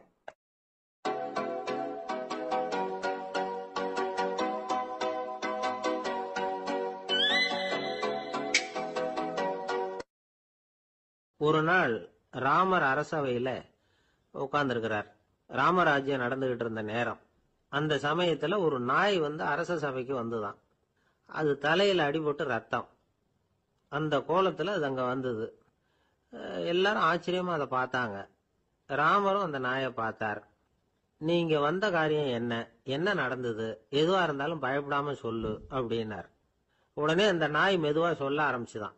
ஐயா, நான் தெருவில் போய்கிட்டு இருந்தேன். வழியில ஒருத்தர் வந்தார். அவர் வேத சாஸ்திரம்லாம் படிச்ச பெரியவர். அவர் எந்த காரணமும் இல்லாம அவர் கையில வச்சிருந்த குச்சியால என் தலையில அடிச்சுட்டார். அதுதான் தலையில ரத்தம். இதை நீங்க விசாரிச்சு தகுந்த தீர்ப்பு வழங்கணும் அப்படின்னு தான் அந்த நாய். ராமர் பார்த்தார். உடனே தன்னுடைய காவலர்களை அனுப்புனார். அந்த ஆளை எங்க இருந்தாலும் போய் கொண்டுட்டு வாங்க அப்படின்னு விட்டார். காவலர்கள் போனாங்க. அந்த ஆளை பிடிச்சி கொண்டு வந்துட்டாங்க. அரண்மனைக்கு வா அப்படின்னு சொல்லி கூப்பிட்டுட்டு வந்துட்டாங்க. என்ன நடந்ததுன்னு விசாரிச்சார் ராமர். அதுக்கு அந்த ஆள் சொன்னார், நான் வீதி வழியா வந்துகிட்டு இருந்தேன். குறுக்க இந்த நாய் வந்தது. நான் அவசரமா போய்கிட்டு இருந்தேன். இது எனக்கு வழி விடாம குறுக்க பூந்து இடைஞ்சல் பண்ணிச்சு. எனக்கு கோபம் வந்துட்டுது. அதனால அடிச்சுட்டேன். வேத சாஸ்திரம் படிச்ச நான் என் வசம் இழந்து கோபப்பட்டது பெரிய தப்பு தான். அதை நான் ஒத்துக்கிறேன். குற்றத்தை ஒப்புக்கொள்றேன். எனக்கு என்ன தண்டனை கொடுக்கணுமோ அதை கொடுங்க, ஏத்துக்கிறேன் அப்படின்னு விட்டார். சரி, இப்ப அந்த ஆளுக்கு தண்டனை கொடுக்கணும். என்ன தண்டனை கொடுக்கறது யோசனை பண்ணார் ராமர். அதையும் அந்த நாய்கிட்டயே கேட்டார். நீயே சொல்லு, என்ன தண்டனை கொடுக்கலாம் இவருக்கு அப்படின்னார். இதுக்கு அந்த நாய் என்ன சொல்லிச்சு தெரியுமா? இவரை ஏதாவது ஒரு கோயிலுக்கு தர்மகர்த்தாவா நியமனம் பண்ணிவிடுங்க, அதுதான் இவருக்கு சரியான தண்டனை அப்படின்னுது. இதை கேட்டதும் ராமர் முகத்துல புன்னகை. ஆனா அங்க இருந்த மற்றவங்களுக்கு எல்லாம் ஆச்சரியம். அது எப்படி தப்பு செஞ்சவங்களுக்கு தண்டனை கொடுக்கறது தானே நியாயம், அதை விட்டுட்டு தர்மகர்த்தா பதவியை கொடுக்க சொல்லுது இந்த நாய் அப்படிங்கிற ஆச்சரியம். இந்த சந்தேகத்தை அந்த நாய்கிட்டயே கேட்டாங்க அங்க இருந்தவங்க. இதுக்கு அந்த நாய் பதில் சொல்லிச்சான். நான் போன பிறவியில ஒரு கோயிலுக்கு தர்மகர்த்தாவா இருந்தேன். எவ்வளவோ கவனமா எச்சரிக்கையா தான் என்னுடைய கடமைகளை எல்லாம் செஞ்சுக்கிட்டு வந்தேன். அப்படி இருந்தாலும் சில சமயங்கள்ல என்னையும் மீறி கோயில் செல்வத்தை நான் அனுபவிக்கிறதுக்கு காரணம் ஆயிட்டேன். ஒரு கோவிலுக்கு தர்மகர்த்தாவா இருக்கிறவங்க எப்படியும் இந்த பாவத்திலிருந்து தப்பிக்கிறது கஷ்டம். அதனாலதான் நான் இந்த பிறவியில நாயா பிறந்து இப்படி கஷ்டப்படுறேன். இதே நிலைமை இந்த ஆளுக்கும் ஏற்படணும் அப்படிங்கிறதுக்காக தான் அவரையும் ஒரு கோயிலுக்கு தர்மகர்த்தாவா நியமிக்கும்படி கேட்டுக்கிட்டேன் அப்படின்னு தான் இந்த நாய். இதுல இருந்து என்ன தெரியுது? எந்த பதவியில நாம இருந்தாலும் நமக்கு தெரியாம கூட அதை தவறா உபயோகப்படுத்த கூடாதுங்கிறத இதுல இருந்து புரிஞ்சுக்கணும். இல்லைன்னா அடுத்த பிறவியில நாயா பிறந்து எங்கேயாவது போய் வாலாட்டிட்டு நிக்க வேண்டியதுதான். கோவில் வாசல்ல 2 நாய் பேசிக்கிட்டு இருந்துதான். போன ஜென்மத்துல நான் மனுஷனாதான் இருந்தேன். ஒரு கோவில் பூசாரி பேச்ச கேட்டுட்டு அவரோட கூட்டு சேர்ந்துகிட்டு ஆண்டவன் போட்டிருந்த நகையெல்லாம் அபகரிச்சு என்கிட்ட கொடுத்தாரு அவரு. நான் எடுத்துட்டு வந்துட்டேன். திருடினது அந்த ஆள் தான், எடுத்துக்கிட்டு வந்ததுதான் நான். இருந்தாலும் நான் மட்டும் நாயா பிறந்துட்டேன். இப்ப மட்டும் அந்த பூசாரி என்கிட்ட மாட்டினா கடிச்சு கொதறி விடுவேன் அப்படின்னு தான். அவசரப்பட்டு அப்படி செஞ்சுடாதே. பதிலுக்கு அவரும் உன்னை திருப்பி கடிச்சாலும் கடிச்சிருவார். ஏன்னா அவரும் இப்போ ஒரு நாயா தான் பிறந்திருக்கிறார் அப்படின்னு தான் இன்னொன்னு. அது எப்படி உனக்கு தெரியும்னு தான் இது. நான் தானே அது அப்படின்னு தான் அந்த நாய். கணவன் மனைவி அன்பா இருக்கணும். ஒருத்தர் நல்லா புரிஞ்சுக்கணும். விட்டு கொடுக்கற மனப்பான்மை வேணும். அதுதான் ஒரு நல்ல குடும்பம். இன்னைக்கு பல குடும்பங்கள்ல அர்த்தமில்லாத சண்டைகள் தான் அதிகம். கிராமப்புறங்கள்ல வேடிக்கையா ஒரு கதை சொல்லுவாங்க. ஒரு ஊர்ல ஒரு ஆள் இருந்தான். வேலை வெட்டி இல்லாம சும்மாவே இருந்தான். அவனுக்கு கல்யாணம் பண்ணி வச்சாங்களாம். மனைவி வந்து சேர்ந்தா. சும்மாவே உட்காந்துருக்கிறியே, ஏதாவது சம்பாதிக்கிற வழியை பாரு அப்படின்ட்டு இருக்கா. அதுக்கு தான் யோசனை பண்ணிட்டு இருக்கிறேன். ஒரு அருமையான ஐடியா அப்படின்னு நானா. என்ன அது சொல்லு அப்படின்னு இருக்கா அவ. ஒரு ஆட்டுக்குட்டி வாங்க போறேன்னு இருக்கான். அதை வாங்கி என்ன பண்ண போறேன்னா, அந்த குட்டி வளரும், பெருசாகும், அதுக்கப்புறம் அது நிறைய குட்டி போடும் அப்படின்னு இருக்கான். சரி, அப்புறம் அப்புறம் என்ன, அதையெல்லாம் சந்தையில கொண்டுட்டு போய் வித்துவிட்டு அந்த காசுக்கு ஒரு எருவு மாடு வாங்கலாம். சரி, அது எதுக்கு? எருவு மாடு நிறைய பால் கொடுக்கும், அதை கொண்டுட்டு போய் பால் பண்ணையில கொடுப்பேன், அல்லது நானே வித்துருவேன், கை நிறைய காசு கிடைக்கும். அதுக்கப்புறம் ஒரு பசுமாடு வாங்குவேன், பாலையும் விற்கலாம், நாமளும் காய் போட்டு சாப்பிடலாம். இப்படிலாம் சொல்லியிருக்கான். அப்போ அந்த பொண்ணு சொல்லிச்சான், அடுத்த தெருவில் இருக்கிற எங்க அம்மா வீட்டுக்கும் கொஞ்சம் பால் கொடுத்து அனுப்பலாம் அப்படின்னு இருக்கா அந்த பொண்ணு. இந்த இடத்துல கணவனுக்கு கோவம் வந்துட்டுது. அது எப்படி உங்க அம்மா வீட்டுக்கு எதுக்கு கொடுக்கணும், அதெல்லாம் முடியாதுன்னு இருக்கான். இந்த இடத்துல சண்டை ஆரம்பமாயிட்டுது. கொஞ்ச நேரத்துல ரெண்டு பேரும் சத்தம் போட ஆரம்பிச்சுட்டாங்க. கடுமையான சண்டை நடக்கிறத பக்கத்து வீட்டுக்காரன் காதுல வாங்கினான். அவன் ஓடியாந்தான். அவனுக்கு தெரியும், வாங்காத மாட்டுக்காக இப்படி சண்டை போட்டுக்கிட்டு இருக்கிறாங்கிறது அவனுக்கு புரியும். அவன் ஓடி வந்து சொன்னான், ஏண்டா உன்னோட பசுமாட்டை ஒழுங்கா கட்டி போடக்கூடாதான் இருக்கான். என்னடா சொல்றேன்னா இவன், உன் மாடு என் தோட்டத்துல வந்து மேய்ஞ்சுட்டுது, பயிரெல்லாம் நாசமாயிட்டுது, 10,000 ரூபா அளவுக்கு சேதம், அதை வாங்கிட்டு போறதுக்கு தான் வந்தேன், குடுறா 10,000 நானா. இவன் அரண்டு போயிட்டான். அப்புறம் சொன்னான், டேய் நான் இன்னும் மாடே வாங்கலையே, அதுக்குள்ள அது வந்து எப்படிடா உன் தோட்டத்துல மேயும், என்னடா உளர்றேன்னு இருக்கான். நீ தாண்டா இப்ப உளறிட்டு இருக்க, மாடே வாங்கல, அதுக்குள்ள எப்படிடா வந்து உன்னுடைய மனைவி அவங்க அம்மா வீட்டுக்கு பால் கொடுத்து அனுப்ப முடியும் அப்படின்னு அவன் கேட்டானா. நம்மளால இப்பதான் புத்தி வந்துதான். அர்த்தமே இல்லாத சண்டை போட்டுக்கிட்டு இருக்கிறோம் அப்படிங்கறத அவன் புரிஞ்சுக்கிட்டானான். இது நம்ம முன்னோர்கள் சொல்லி இருக்கிற ஒரு கதை. சண்டையில தான் அர்த்தம் இல்லையே தவிர கதையில் அர்த்தம் உண்டு. அதாவது இல்லாத விஷயங்களுக்காக சண்டை போட்டுக்கிட்டு இல்லறத்தை வீணாக்கிக்கிட்டு இருக்கிற மனிதர்கள் இன்றைக்கு நிறைய பேர் இருக்கிறாங்க. ஒருத்தன் தன்னுடைய மனைவியை பத்தி மாமனார் கிட்ட புகார் சொன்னானா, மாமா உங்க பொண்ணு அர்த்தமில்லாத சண்டை போடுறா, எதுக்கு எடுத்தாலும் எடுத்தெறிஞ்சு பேசுறா அப்படின்னு இருக்கான். நீ எப்படி மாப்பிள்ள அதை சமாளிக்கிற அப்படின்னு கேட்டிருக்காரு அவரு. அவ எடுத்தெறியறது என் மேல படாம ஒதுங்கி நின்னுக்கிற அப்படின்னு நானா இவன். ஒரு சிகை அலங்கார கூடம், ரொம்ப சுறுசுறுப்பா எல்லாரும் வேலை செஞ்சுட்டு இருக்கிறாங்க. முடிவெட்டிக்க வந்திருக்கிறவங்க நிறைய பேர், எல்லாரும் வரிசையா உட்காந்துருக்கிறாங்க. அந்த சமயத்துல திடீர்னு கதவை திறந்துகிட்டு ஒருத்தர் உள்ள வர்றார். அவரு ஒரு பெரிய மனிதர். அவரும் முடிவெட்டிக்கிறதுக்காக தான் உள்ள வந்திருக்கிறார். அவரை பார்த்த உடனே அங்க வரிசையில் உட்காந்துருந்தவங்க எல்லாரும் எழுந்திருச்சு அவர்கிட்ட வந்துட்டாங்க. அவரை சுத்தி நின்றுட்டாங்க. எப்படி இருக்கிறீங்க, நல்லா இருக்கீங்களா அப்படின்னு விசாரிக்க ஆரம்பிச்சுட்டாங்க. எல்லாம் முடிஞ்சதும் வந்தவர் கேட்டார், வரிசையில கடைசியா இருக்கிறவர் யார் அப்படின்னு கேட்டார். ஏன்னு கேட்டாங்க. நான் அதுக்கு அடுத்தபடியா உட்காரணும், அதுக்காக தான் கேட்கறேன் அப்படின்னார். உடனே அங்க இருந்தவங்க எல்லாம் என்ன சொன்னாங்க தெரியுமா, நீங்க வந்து வரிசையில காத்திருக்க கூடாது, நீங்க அரசாங்கத்தின் தலைவர், உங்களுக்கு நேரம் முக்கியம், அதனால நீங்க முன்னாடி போங்க அப்படின்னு சொன்னாங்க. ஆனா அதை அவர் கேட்கல. தோழர்களே, உங்களுடைய கருத்துக்கு ரொம்ப நன்றி. எல்லாரும் வரிசையா தான் வரணும், அதுதான் முறை. வரிசையில வரணுங்கிற நடைமுறையை நானும் பின்பற்ற விரும்புறேன். நாம எல்லாரும் சமமானவர்கள் அப்படின்னார். இப்படி சொல்லிவிட்டு வரிசையில கடைசியா இருந்த ஒரு நாற்காலியில போய் உட்காந்துக்கிட்டார். தன் சட்டை பையில இருந்த ஒரு செய்தித்தாளை எடுத்தார், படிக்க ஆரம்பிச்சுட்டார். ஆனா அங்க இருந்தவங்களால இதை வந்து பாத்துக்கிட்டு சும்மா இருக்க முடியல. ஒருத்தர் எழுந்திருச்சு வந்தார். ஐயா, இப்ப என்னுடைய முறை வந்திருக்குது, நான் தான் போக வேண்டிய முறை. உங்களை இங்க காத்திருக்க வைக்கிறத விட ஒரு 5 ஆண்டுகளுக்கு கூட நான் வந்து முடிவெட்டிக்காமே இருந்துட முடியும் அப்படின்னார். அவர் மறுபடியும் சொன்னார், ஐயா நீங்க வந்து வரிசை முறையை தாண்டி போக விருப்பப்படல, சரி, ஆனா என்னுடைய முறையை வந்து மாத்தி கொடுக்கறதுக்கு எனக்கு வந்து முழு உரிமை இருக்குது. இதுக்கு பதிலா உங்களுடைய கடைசி இடத்தை நான் எடுத்துக்கிறேன், இதை நீங்க மறுக்க முடியாதுன்னார். அங்க இருந்த மத்தவங்களும் இதை ஒரு மனசா வற்புறுத்த ஆரம்பிச்சுட்டாங்க. அந்த பெரிய மனிதர் பார்த்தார், சரின்னு கடைசியா ஒத்துக்கிட்டார். அவர் யார் தெரியுமா, அவர் தான் மாவீரர் லெனின். ரஷ்யாவில கிரெம்ளின் சிகை அலங்கார கூடத்துல தான் இது நடந்தது. எல்லாரும் இந்நாட்டு மன்னர்கள்னு வாயளவுல பேசுறதுல என்ன பிரயோஜனம், நாம எல்லாரும் சமம்ங்கிறத நடைமுறையில கடைபிடிச்சு காட்டினவங்க கொஞ்சம் பேர் தான். அவங்கள ஒருத்தர் தான் லெனின். வரிசையில நின்று வர்றதுங்கிறது ஒரு சிறந்த பண்பு, உயர்ந்த பண்பு. இன்னைக்கு பல இடங்கள்ல அது நமக்கு தேவைப்படுது. ஒரு ரேஷன் கடைவாசல், கடை திறக்கிறதுக்கு முன்னாடியே எல்லாரும் வந்து வரிசையில நின்னுட்டாங்க. கடைசியா வந்த ஒருத்தர் கியூல முன்னாடி போறதுக்கு முயற்சி பண்றார். ஏற்கனவே நின்றுட்டு இருக்கிறவங்க அவரை முன்னாடி போறதுக்கு விட மாட்டேங்கிறாங்க. கடைசியா போய் நில்லையா அப்படின்னு எல்லாரும் கத்துறாங்க. அது அவர் காதுல வாங்கல. முண்டி அடிச்சுக்கிட்டு முன்னாடி போறதுக்கே முயற்சி பண்ணிட்டு இருக்கிறார். எல்லாரும் சேர்ந்து அவரை வலுக்கட்டாயமா இழுத்து கொண்டாந்து பின்னாடி கொண்டு போய் நிறுத்திவிட்டாங்க. நிறுத்திவிட்டு சொன்னாங்க, இதை பாருப்பா, நாங்க இருக்கிற வரைக்கும் நீங்க முன்னாடி போய் எதையும் வாங்க முடியாது, தெரிஞ்சுக்கோ அப்படின்னாங்க. இப்போ அந்த ஆளு சொன்னாராம், நான் இங்க பின்னாடி நிக்கிற வரைக்கும் நீங்களும் எதுவும் வாங்க முடியாது அப்படின்னாராம். ஏன்னு கேட்டிருக்கிறாங்க. நான் தான் அந்த கடையை திறக்க வேண்டிய ஆள் அப்படின்னா. அபூர்வமான திருடர்களும் உண்டு. ஒரு திருடன் சிறையிலிருந்து விடுதலையாகி வெளியில போனான். கொஞ்ச நாள்ல மறுபடியும் திரும்பி ஜெயிலுக்கு வந்துட்டான். அப்போ சிறை அதிகாரி அவனுக்கு அறிவுரை சொன்னாராம். ஏன்பா, இப்படி அடிக்கடி தப்பு பண்ணிவிட்டு ஜெயிலுக்கு வந்துடுறியே, உனக்கு சொந்த பந்தம் எதுவும் இல்லையா? உனக்கு அப்பா, அண்ணன், தம்பிகள் அவங்க கூட எல்லாம் சேர்ந்து வாழணுங்கிற ஆசை இல்லையா அப்படின்னு கேட்டிருக்காரு. அவங்களோட சேர்ந்து வாழணுங்கிற ஆசை எனக்கு நிறைய உண்டுங்க சார் அப்படின்னு அவன். அப்புறம் எதுக்கு இப்படி ஜெயிலுக்கு வந்துடுற அப்படின்னாரான் அவரு. அவங்க எல்லாருமே இங்கே தானே சார் இருக்காங்க அப்படின்னு அவன். நம்ம கிட்ட ஒருத்தன் தப்பா நடந்துகிட்டானா உடனே நாம என்ன செய்வோம்? கையை ஓங்கிட்டு அவனை அடிக்க போவோம். நாம அவங்கிட்ட அவனை விட ஒருபடி மேலா தப்பா நடந்துக்குவோம். ஆனா பெரியவங்க எல்லாம் அப்படி நடந்துக்கிறது இல்ல. இன்னா செய்தாரை ஒருத்தல் அவர் நாண நன்னயம் செய்து விடல் அப்படின்னு வள்ளுவர் சொல்லியிருக்காரு இல்லையா? அதுக்கு தகுந்த மாதிரி நடந்துக்குவாங்க. பாயசித் விஸ்தாமிங்கிறவர் ஒரு பெரிய ஞானி. அவர் ஒரு நாள் ராத்திரி ரொம்ப நேரம் மசூதியில இருந்துட்டு வீட்டுக்கு திரும்பி வந்துகிட்டு இருக்கிறார்.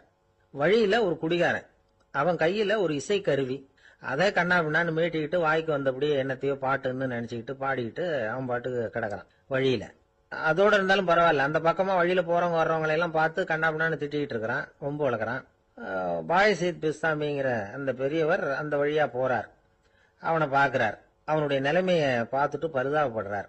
ஏன்பா இது மாதிரி எல்லாம் நடந்துக்கிற, இப்படி நடக்கலாமா அப்படின்னு ஏதோ கொஞ்சம் புத்திமதி சொல்றதுக்கு ஆரம்பிச்சார். அவனுக்கு கோபம் வந்துட்டுது. கையில வச்சிருந்த வாத்திய கருவி அதால ஓங்கி அந்த பெரியவர் தலையில ஒரு அடி கொடுத்தான். ரத்த காயம் ஏற்பட்டு போச்சு. அவன் கையில இருந்த இசை கருவியும் அடிச்ச வேகத்துல ரெண்டா உடைஞ்சு போச்சு. அவ்வளவு வேகமா அடிச்சிருக்கான். இவ்வளவு தூரத்துக்கு நடந்து போச்சுல்ல, அந்த மாபெரும் ஞானி வாயை திறந்து ஒரு வார்த்தை கூட பேசல. பேசாம தலையை பிடிச்சிக்கிட்டு அவர் பாட்டுக்கு போயிட்டார். மறுநாள் அந்த பெரியவர் என்ன பண்ணார் தெரியுமா? கொஞ்சம் இனிப்பு பண்டங்கள், கொஞ்சம் பணம், இது ரெண்டையும் ஒரு ஆள் மூலமா அனுப்பி வச்சார் அந்த குடிகாரனுக்கு. அவனுக்கு ஒன்னும் புரியல. என்ன விவரம்னு விசாரிச்சான். வந்த ஆளு ஒரு கடுதாசியை நீட்டினான். அதுல விவரம் இருந்தது. ஞானி எழுதியிருக்கிறார், இத பாருப்பா, உங்களுடைய இசைக்கருவி உடையறதுக்கு என்னுடைய தலை காரணமா ஆயிட்டுது. அதுக்காக நான் ரொம்ப வருத்தப்படுறேன். அதுக்காக தான் பணம் அனுப்பி வச்சிருக்கேன். வேற புதுசா ஒரு இசைக்கருவி வாங்கிக்கோ.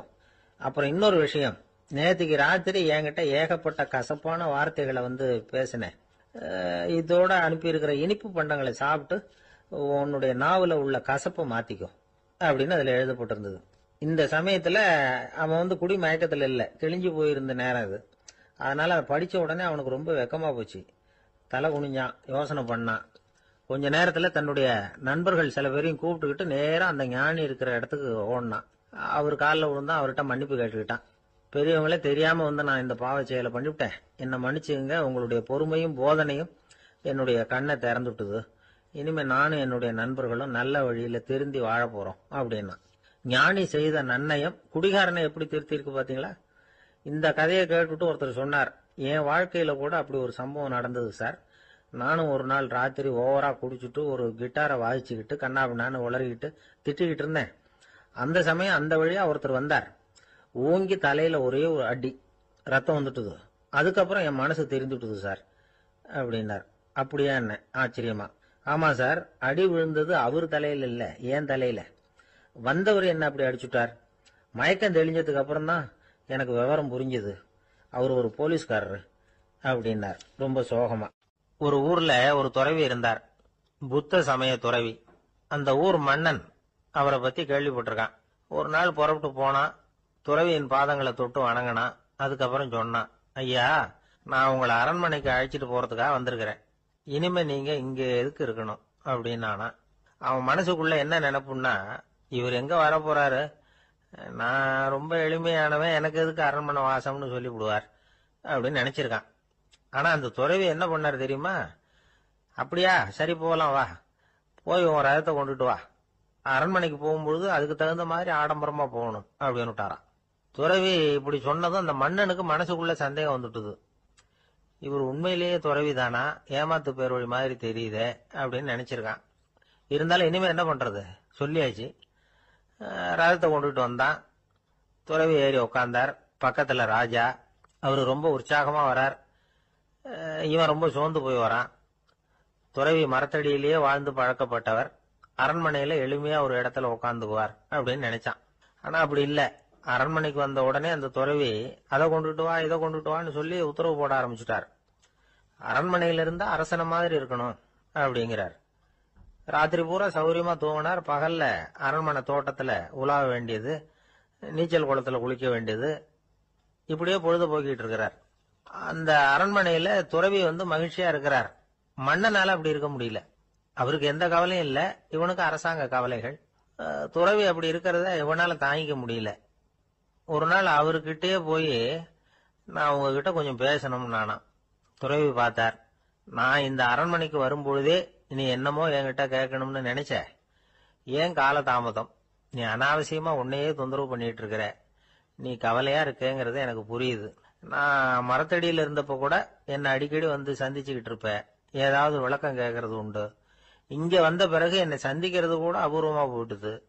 நீ இப்போ என்ன கேட்க போறேங்கிறது எனக்கு தெரியும். இருந்தாலும் கேளு அப்படின்னாராம். வேற ஒண்ணும் இல்லைங்க. இப்போ உங்களுக்கும் எனக்கு என்ன வித்தியாசம்? 2 பேரும் அரண்மனையில தான் இருக்கிறோம். நீங்க மகிழ்ச்சியா இருக்கிறீங்க, நான் அப்படி இருக்க முடியல. இவ்வளவுக்கும் நீங்க முன்னாடி இருந்தது மாதிரி இல்ல. தினமும் தங்க தேர் கேட்கறீங்க, உயர்தரமான ஆடைகள் அணியறீங்க, சுவையான சாப்பாடு. இப்படி இருக்கிறப்போ உங்களுக்கு எனக்கு என்ன வித்தியாசம்? இதுதான் மன்னனுடைய கேள்வி. இதுக்கு பதில் சொல்றேன், என் கூட புறப்பட்டு வா, இந்த நகரத்துக்கு வெளியில போவோம் அப்படின்னு சொல்லி அரசனை கூப்பிட்டுக்கிட்டு ஊர் எல்லைக்கு சேர்ந்தார் துறவி. அங்க போய் சொன்னார், இத பாருப்பா, இந்த இடத்தை தான் தேடிட்டு இருந்தேன். இனிமே நான் திரும்பி வரப்போறதில்ல. நீ என்னோட வர்றியா திரும்பி போறியா அப்படின்னார். நான் எப்படிங்க உங்க கூட வர முடியும்? என்னுடைய நாடு, என்னுடைய சொத்துக்கள், மனைவி, மக்கள் எல்லாத்தையும் விட்டுட்டு எப்படிங்க வர்றதுன்னா. இப்ப அந்த துறவி சொன்னார், இப்ப வித்தியாசத்தை தெரிஞ்சுக்கிட்டியா? நான் அரண்மனையில இருந்தேன், எல்லா வித பொருள்களும் உடையவனா இருந்தேன். ஆனா எதையும் சொந்தம் கொண்டாடுறவனா இருக்கல. ஆனா நீ அப்படி இல்ல, எல்லாத்தையும் சொந்தம் கொண்டாடிட்டு இருக்கிற. இதுதான் நமக்குள்ள வித்தியாசம் அப்படின்னு சொன்னார். அரண்மனை ஆடைகளை அப்படியே களைஞ்சார். அரசங்கிட்ட கொடுத்தார். உன்னுடைய ஆடைகளை நீயே வச்சுக்கோன்னார். அவர் பாட்டுக்கு நடந்து போனார். திரும்பியே பார்க்கல. அரசனுக்கு அப்பதான் தன்னுடைய அறியாமை விளங்குச்சான். இதுல இருந்து நாம புரிஞ்சுக்க வேண்டியது என்னன்னா, இந்த உலகத்துல எத்தனையோ பொருள்கள், அதையெல்லாம் முறையா பயன்படுத்தினா மகிழ்ச்சி. அதை விட்டுட்டு அதுக்கெல்லாம் சொந்தம் கொண்டாட ஆரம்பிச்சா கவலை. நம்ம ஆட்கள் சொந்தம் கொண்டாடுற விதமே தனி. ஒரு ஆளு இன்னொருத்தங்கிட்ட ஒரு கொடை கடன் வாங்கியிருந்தான், திருப்பி கொடுக்கல. கொடைய கொடுத்தவன் கேட்டான், என்கிட்ட கடன் வாங்கினிய கொடை, அதை கொஞ்சம் திருப்பி தர்றியான்னா. அது உனக்கு இப்போ அவசரமா தேவைப்படுதா அப்படின்னு கேட்டான் இவன். எனக்கு தேவைப்படல, அந்த கொடைய நான் யாருகிட்ட வாங்கியிருந்தேனோ அவனுக்கு இப்போ அது அவசரமா தேவைப்படுது. வாழ்க்கையில சில சந்தர்ப்பங்கள்ல நாம சில அவமானங்களை சந்திச்சே தீர வேண்டியிருக்கு. என்ன பண்றது, காலம் அப்படி. அவமானப்படுறவங்க உடனே அடங்கி போயிடுறது தான் உலக வழக்கம். அவமானப்பட்டா உடனே சீறி எழறவங்களும் உண்டு. ஆனா அதையே ஒரு சவாலா எடுத்துக்கிட்டு முன்னுக்கு வர்றவங்களும் சில பேர் இருக்கிறாங்க. அவங்க ரொம்ப அபூர்வம். இன்னைக்கு மனோதத்துவ நிபுணர்கள்லாம் என்ன சொல்றாங்க தெரியுமா? அவமானப்பட்டுட்டா உடனே அடங்கி போயிடக்கூடாதான். அதையே ஒரு சவாலா எடுத்துக்கிட்டு மனசுல ஒரு வைராக்கியத்தோட முயற்சி பண்ணனா வாழ்க்கையில எல்லாரும் முன்னேறலாம். அவமானம்ங்கிறத நாம வைராக்கியமா மாத்திக்கணும். அதுதான் வெற்றிக்கு வழி. ராமர் இந்த பூமியில பிறந்ததே ஒரு வைராக்கியத்தினால தான் சார் அப்படின்னார் ஒருத்தர். எப்படிங்க அது அப்படின்னு கேட்டேன். அவர் சொன்னார், தசரதருக்கு ராமர் குழந்தையா பிறக்கணும், அப்பதான் இங்க இருக்கிற கஷ்டங்கள்லாம் நீங்கும் அப்படின்னு சர்வ லோகமும் எதிர்பார்த்துக்கிட்டு இருக்குது. ஆனா அவர் எப்போ பிறப்பார் அப்படின்னு யாருக்கும் தெரியல. அந்த காரியம் சீக்கிரம் நடக்கணுமே, அதுக்கு என்ன பண்றது? நாரதர் வந்தார் ஒரு நாள் தசரதரை தேடி. தசரதா, உனக்கு ஒரு செய்தி தெரியுமான்னு ஆரம்பிச்சார். அவர் எப்பவும் இப்படித்தானே ஆரம்பிக்கிறது வழக்கம். என்ன விஷயம்னு கேட்டார் தசரதர். தசரதா, நீ அடிக்கடி உன்னோட தேர்ல ஏறிக்கிட்டு தேவலோகத்துக்கு போற, அங்க போற வர்ற எல்லாம் பண்ணிட்டு இருக்க, எல்லாம் சரி. தேவலோகத்திலயும் உன்னை நல்லபடியா தான் வரவேற்கிறாங்க. தேவேந்திரன் உன்னை பிரியமா அழைச்சிட்டு போய் தன்னுடைய அரியாசனத்திலேயே தனக்கு பக்கத்திலேயே உட்கார வைக்கிறான். நீ சந்தோஷமா உட்காந்து பேசிவிட்டு வந்துடுற. ஆனா நீ இங்க வந்ததுக்கு அப்புறம் அங்க என்ன நடக்குது தெரியுமா உனக்கு அப்படின்னாராம் நாரதர். என்ன நடக்குது எனக்கு ஒன்றும் தெரியலையே அப்படின்னாராம் தசரதர். நாரதர்கிட்ட வந்து கிட்டத்தில் வந்து கேட்டிருக்காரு, கொஞ்சம் சொல்லுங்க என்னது அப்படின்னு. அவர் நெருங்கி வந்தாராம் நாரதரும். மெதுவாக அவர் காதோட காதா சொன்னாராம். அதாவது நம்ம பாஷையில் சொல்லப்போனால் பற்ற வைக்கிறார். நீ அங்கே தேவேந்திரன்கிட்ட உட்காந்து பேசிவிட்டு வந்த பிறகு நீ அங்கே உட்காந்துருந்த அரியாசனத்தை தண்ணி ஊற்றி கழுவி சுத்தப்படுத்துகிறாங்க. நீ என்ன அந்த அளவுக்கு சுத்தம் இல்லாத ஆளா, தினம் குளிக்காமையா இருக்கிற அப்படின்னாராம். தசரதருக்கு இது ரொம்ப அவமானமாக போயிட்டுது. அப்படியே செய்கிறாங்க அப்படின்னாராம். ஆமாம், நீ வேணும்னா நான் சொல்கிறது உண்மையா இல்லையா அப்படின்னு சோதனை பண்ணி பார்த்துக்கோ அப்படின்னாராம் நாரதர். உடனே தசரதர் இதுக்காகவே புறப்பட்டு தேவலோகம் போனார். அங்கே வழக்கம் போலவே இவரை கூப்பிட்டு உட்கார வச்சு பேசிக்கிட்டு இருந்தான் தேவேந்திரன். கொஞ்ச நேரம் பேசிக்கிட்டு இருந்துட்டு சரி நான் கிளம்புறேன்னு புறப்பட்டார். சரி, அவனும் வாசல் வரைக்கும் வந்து வழி அனுப்பி வச்சுட்டு உள்ளே போயிட்டான். தசரதர் வெளியில் கொஞ்ச நேரம் மறைஞ்சி இருந்துட்டு மெதுவாக உள்ளே எட்டி பார்த்தார் என்ன நடக்குதுன்னு. நாரதர் சொன்னது உண்மைதான். தசரதர் உட்கார்ந்திருந்த ஆசனத்தை அங்கே 2 தேவர்கள் கழுவி சுத்தப்படுத்திக்கிட்டு இருக்கிறாங்க. தசரதரால் இதை தாங்கிக்க முடியல. அவருக்கு ரொம்ப அவமானமாக போச்சு. நேராக கிடுகிடுன்னு தேவேந்திரங்கிட்டே போனார். நான் உட்கார்ந்திருந்த இருக்கையே சுத்தம் பண்ணுறியே, நான் என்ன அந்த அளவுக்கு பாவியா அப்படின்னு கேட்டார். ரொம்ப கோபமாக கேட்டார். தசரதரே, மனுஷனுக்கு 3 கடன்கள் உண்டு. தேவ கடன், ரிஷி கடன், பித்ரு கடன். இதை தீர்க்காதவன் பாவியாகிறான். இதில் மகனை பெறுவதால் தான் பித்ரு கடன் தீரும். உனக்கு மகன் கிடையாது, அதனால நீ பாவியாகிற. பாவி உட்கார்ந்திருந்த இடம்ங்கிறதுனால அதை சுத்தம் செய்ய வேண்டியது எங்கள் கடமை அப்படின்னு நானும் தேவேந்திரன். இந்த இடத்துல தசரதருக்கு ஏற்பட்ட அவமானம் ஒரு வைராக்கியமாக மாறிச்சு. தேவேந்திரனே கேட்டுக்கோ, ஒரு மகனை பெற்ற பிறகுதான் இந்த சபையில மறுபடியும் அடி எடுத்து வைப்பேன் அப்படின்னு சொல்லிவிட்டு போயிட்டாராம். போய் புத்திர காமேஷ் யாகம் பண்ணார். புத்திரர்கள் பிறந்தார்கள். இந்த கதையில உள்ள கருத்து என்னன்னா, தேவேந்திரன் தசரதரை அப்படி அவமானப்படுத்தலைன்னா அவருக்கு இப்படி ஒரு வைராக்கியம் பிறந்திருக்குமா யோசிச்சு பார்க்கணும். நமக்கு ஏற்படுகிற சில அவமானங்களையும் வைராக்கியமா மாத்திக்குவோம். அப்படி மாத்திக்கிட்டோம்னா வாழ்க்கையில வந்து முன்னேறலாம். நம்ம ஆளுங்க சில பேர் அவமானத்தை வந்து வைராக்கியமா மாத்திக்கிறது எப்படி தெரியுமா? நம்மகிட்ட ஒரு பையன் சொன்னான், எங்க அப்பா என்னை எல்லாருக்கும் முன்னாடி வச்சு திட்டிவிட்டார், பொறுப்பு இல்லாம ஊர் சுத்துறேன்னு சொல்லி அவமானப்படுத்தி விட்டார். இனிமே நீ என் முகத்திலேயே முழிக்காதரா போடான்னு வேற சொல்லிவிட்டார். எனக்கு ரோஷம் வந்துட்டுது. அந்த அவமானத்தை வைராக்கியமா மாத்திக்கிட்டேன். அன்னையிலிருந்து அவர் முகத்திலேயே முழிக்கிறது இல்லை அப்படின்னா. அப்படியான்னு கேட்டோம்.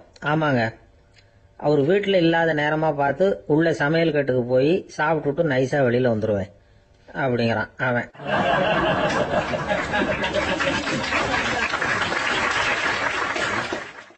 ஜவஹர்லால் நேரு பிரதமராக இருந்த சமயம் அவர் ஒரு தடவை சென்னைக்கு வந்திருக்கிறார். இங்கே சில முக்கிய நிகழ்ச்சிகளில் கலந்துக்கிறதுக்காக வந்திருந்தார். ஆளுநர் மாளிகையில் ஒரு நாள் ராத்திரி தங்கி மறுநாள் புதுடெல்லி புறப்படுறதாக ஏற்பாடு. நிகழ்ச்சிகளை எல்லாம் முடிச்சுக்கிட்டு ஆளுநர் மாளிகையில் தங்கி இருக்கிறார். அன்றைக்கு இரவு படிக்கிறதுக்கு ஒரு முக்கியமான புத்தகம் அவருக்கு தேவைப்பட்டது. அந்த சமயத்தில் உலக அளவில் ஒரு முக்கியமான பொருளாதாரம் சம்பந்தமான ஒரு புத்தகம் வெளியாகி இருக்கிற விஷயம் அவருக்கு தெரியும். அந்த புத்தகம் மெட்ராஸுக்கு வந்திருக்குமா, அது இங்கே கிடைக்குமா அப்படின்னு விசாரிச்சிருக்கிறார் நேருஜி. அவர் இப்படி கேட்ட உடனே அங்கே இருந்தவங்க எல்லாம் ரொம்ப பரபரப்பாக செயல்பட ஆரம்பிச்சுட்டாங்க. முக்கியமான இடங்கள்ல எல்லாம் விசாரிச்சிருக்கிறாங்க அந்த புத்தகம் உங்ககிட்ட இருக்கான்னு. சென்னையில் உள்ள கன்னிமாரா நூல் நிலையத்துக்கு எப்படியும் அந்த புத்தகம் வந்திருக்கணும் அப்படின்னு ஒரு நம்பிக்கை. அங்கே விசாரிச்சாங்க. அந்த புத்தகம் 2 நாளைக்கு முன்னாடி தான் அங்கே வந்திருக்குது அப்படிங்கிற விஷயம் தெரிஞ்சுது. உடனே எல்லாரும் அங்கே ஓடினாங்க. அவங்களுக்கு இன்னொரு சந்தேகம், புத்தகம் வந்திருக்கு சரி, அது இந்த சமயத்தில் வேற யாரும் படிக்கிறதுக்கு எடுத்துட்டு போயிருக்கப்படாதே அப்படிங்கிற சந்தேகம் இருந்தாலும் மனசுக்குள்ள ஒரு தைரியம். இப்படி ஒரு புத்தகம் வெளிவந்திருக்கிற விஷயமே நேருஜி சொல்லி தான் நமக்கே தெரியும். அதுவும் இல்லாம உலக பொருளாதார சம்பந்தமான ஏதோ ஒரு புத்தகம் அது. அதை போய் இந்த நேரத்தில் அவ்வளவு ஆர்வமா யாரும் எடுத்துட்டு போயிட போறாங்க அப்படிங்கிற தைரியம். இந்த தைரியத்தோட அந்த நூல் நிலையத்துக்கு ஓடினாங்க. புத்தகத்தை தேடினா அது கிடைக்கல. யாரோ எடுத்துட்டு போயிருக்கிறாங்க.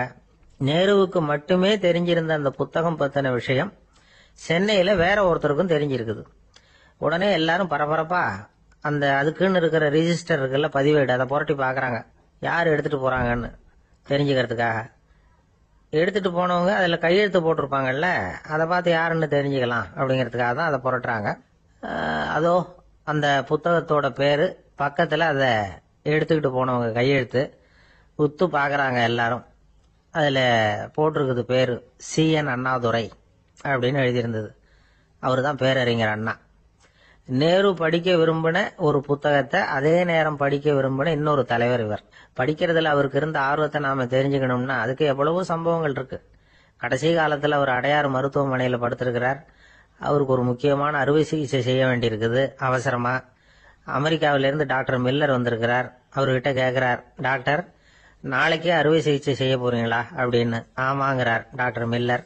நாளைக்கு மறுநாள் செஞ்சுக்கிறனே அப்படின்னாரா அண்ணா. ஏன் ஏதாவது நாள் பாக்குறீங்களான்னு கேட்டிருக்கார். இல்ல, ஒரு புத்தகத்தை படிச்சுக்கிட்டு இருக்கிறேன், அதை நாளைக்குள்ள முடிச்சிருவேன், அதுக்கப்புறம் நான் இறந்தாலும் கவலை இல்லை அப்படின்னாரா இவர். அவர் தான் அறிஞர் அண்ணா. சங்ககால நூல்கள்ல இருந்து சமீபத்துல வந்த நூல்கள் வரைக்கும் எல்லாம் அவர் படிச்சிட்டு இருக்கிறார். ஒரு திருமண விழாவில் அவர் பேசும்பொழுது சொன்ன விஷயம் இது. சங்க காலத்துல காதலியை மணக்க விரும்புகிறவனுக்கு அவனுடைய தந்தை வீர சோதனைகள்லாம் வைப்பாரு. போய் புலிப்பல்லு கொண்டுகிட்டு வா, அப்போதான் என் பொண்ணை கொடுப்பேன் அப்படின்னு சொல்லுவார். காதலன் உடனே காட்டுக்கு போவான், ஒரு புலியை கொன்று அதனுடைய பல்ல கொண்டுகிட்டு வருவான். அதை வீர பதக்கத்துல பதிச்சு அவனுக்கு மாமனார் சூட்டுவார் கல்யாண சமயத்துல. இப்போலாம் காதலன் கிட்ட அப்படி சொல்ல முடியாது. இப்போலாம் காதலன் கிட்ட காட்டுக்கு போய் புலிப்பல் கொண்டுகிட்டு வான்னு யாராவது சொன்னா புலிதான் மாப்பிள்ளையா வந்து சேரும் அப்படின்னார்.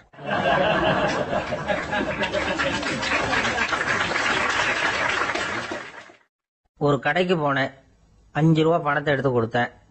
ஒரு தினசரி பத்திரிகையை கேட்டேன். அவரு உடனே அங்க அடுக்கி வச்சிருந்த பத்திரிகையில ஒன்னு எடுத்து என் கையில கொடுத்தார். வாங்கிட்டேன். மீதி பணத்தை எடுத்தார். அதையும் என் கையில கொடுக்கணும்ல, கொடுக்கல. எதிரில் இருந்த பலகையில வச்சு எடுத்துக்க சொன்னார். எப்பவும் அவர் அப்படிதான் பண்ணுவாரு. நானும் எடுத்துக்கிட்டு வந்துருவேன். இவர் ஏன் இப்படி பண்றாருங்கிறது எனக்கு ரொம்ப நாளா ஒரு சந்தேகம். ஒரு நாள் அவர்கிட்டயே இதை கேட்டுட்டேன். ஏங்க, நீங்க உங்க கடைக்கு வந்து பொருள்கள் வாங்குறவங்களுக்கு நீங்க பாக்கி சில்லறைய கொடுக்கறப்போ பலகையில வச்சு விடுறீங்க, கையில கொடுக்க மாட்டேங்கிறீங்களே, ஏன் அப்படின்னு கேட்டேன். காசை கையில கொடுத்தா நம்ம கிட்ட இருக்கிற லட்சுமி போயிடுவா சார் அப்படின்னார். அதாவது பணம் செலவாயிடும் அப்படின்னு அர்த்தமா. இன்னொரு நண்பர், அவர் ஒரு நாள் வழக்கத்துக்கு மாறா ரொம்ப சோகமா உட்கார்ந்துருக்கிறார். ஏங்க என்ன ஆச்சு, ஏன் இப்படி கப்பலே கவிழ்ந்தது மாதிரி உட்கார்ந்துருக்கிறீங்க அப்படின்னு கேட்டேன். கப்பலே கவிழ்ந்திருந்தா கூட நான் இப்படி கவலைப்பட மாட்டேன் சார், வேற ஒண்ணு நடந்து போச்சுன்னார். என்னன்னு கேட்டேன். என் உச்சந்தலையில பள்ளி ஒண்ணு விழுந்துட்டுதுன்னார். அதுக்காகவா இப்படி அப்படின்னு ஆச்சரியப்பட்டேன். ஆமாங்க, பள்ளி உச்சந்தலையில விழுந்தா பலன் என்னன்னு பஞ்சாங்கத்துல பார்த்தேன், மரணம்னு போட்டிருக்கு அப்படின்னு சொல்லிவிட்டு அவர் தொடர்ந்து கவலைப்பட ஆரம்பிச்சிட்டார். இப்படியும் ஒருத்தர், என் கூட வேலை பார்க்கிற ஒருத்தர் எப்படி தெரியுமா, தினமும் வலது காலை வச்சுதான் ஆபீஸுக்கு உள்ள நுழைவார். என்னைக்காவது தவறுதலா இடது காலை வச்சு உள்ள வந்துட்டாருன்னா அன்னைக்கு பூரா மனசு சங்கடப்படுவார். எந்த வேலையும் சரியா ஓடாது. கேரம் போர்டு ஆடுற ஒருத்தர் எப்ப ஆட உட்கார்ந்தாலும் ஸ்ட்ரைக்கரை கை தவறி கீழே விழற மாதிரி பண்ணி அதுக்கப்புறம் அதை எடுத்துக்கிட்டு ஆட உட்காருவார். ஏன்னா எப்போ ஒரு தடவை நிஜமாவே அது கை தவறி கீழே விழுந்திருக்குது. அன்னைக்கு பிரமாதமா ஜெயிச்சுட்டார். உடனே ஒரு முடிவுக்கு வந்துட்டார், கை தவறுனா லாபம் அப்படின்னு. அதுக்கப்புறம் அதையே பழக்கமாக்கிக்கிட்டார். பூனை குறுக்க போனா சகனம் சரியில்லைன்னு நினைக்கிறவங்க உண்டு. ஆனா ஒருத்தர் எப்படி தெரியுமா, அவர் வெளியில கிளம்புற சமயம் பக்கத்து வீட்டு ரேடியோவில் மியாவ் மியாவ் பூனை குட்டின்னு பாட்டு சத்தம் கேட்டா கூட போதும், சகனம் சரியில்லைன்னு பிரயாணத்தை கேன்சல் பண்ணி விடுவார். இப்ப இவ்வளவு எதுக்கு சொல்றோம்னா, அளவுக்கு மீறின சகுன நம்பிக்கைகள் இருக்கு பாருங்க, இதோட பயமும் சேர்ந்துகிட்டதுன்னு வச்சுக்கோங்க, இது ஒருத்தருடைய மனநிலையை பாதிச்சிடும். இது உளவியல் நிபுணர்கள் சொல்ற கருத்து. வாழ்க்கையே தடுமாற வச்சிரும். பாதுகாப்பு இல்லாத உணர்வு, ஒரு விதமான டிப்ரெஷன் மனநிலை, இதெல்லாம் தான் இதுக்கு காரணமா அமையலாம். சில பேர் காய்கறி நறுக்க கத்திய கையில் எடுத்தா கூட நேரம் சரியா இருக்கா அப்படின்னு பார்த்துட்டு தான் வேலையை ஆரம்பிக்கிறது வழக்கம். அறிவு தான் மனசுக்கு வாத்தியாரா இருக்கணும், அப்பதான் வாழ்க்கை நிம்மதியா இருக்கும். அறிவு மனசு சொல்றபடியெல்லாம் கேட்க ஆரம்பிச்சுட்டுதுன்னா இடைஞ்சல் தான். ஒருத்தருக்கு 7ஆம் நம்பர் தான் ராசியான நம்பராம். 7ஆம் தேதி தான் எந்த காரியத்தையும் ஆரம்பிப்பாராம். 7 எழுத்து வர்றது மாதிரி பேரை மாத்தி வச்சுக்கிட்டார். 7 மணிக்கு தான் தினமும் எழுந்திருப்பார். 7ஆம் நம்பர் வீட்டுல தான் குடியிருக்கார். கல்யாணம் கூட 7ஆம் தேதி தான் பண்ணிக்கிட்டார். அவர் ஒரு நாள் குதிரை பந்தயத்துக்கு போனாராம். குதிரையோட பேரையெல்லாம் பார்த்தார். ஒரு குதிரையோட பேர் 7 எழுத்துல அமைஞ்சிருந்தது. 7 தானே இவருக்கு அதிர்ஷ்ட நம்பர். அதனால உடனே அது பேர்ல பணத்தை கட்டினார். பந்தயம் நடந்தது. என்ன சார் ஆச்சுன்னு கேட்டாங்க. நான் பணம் கட்டின அந்த என்னோட குதிரை 7ஆவதா சேர்ந்தது சார் அப்படின்னாராம் சோகமா.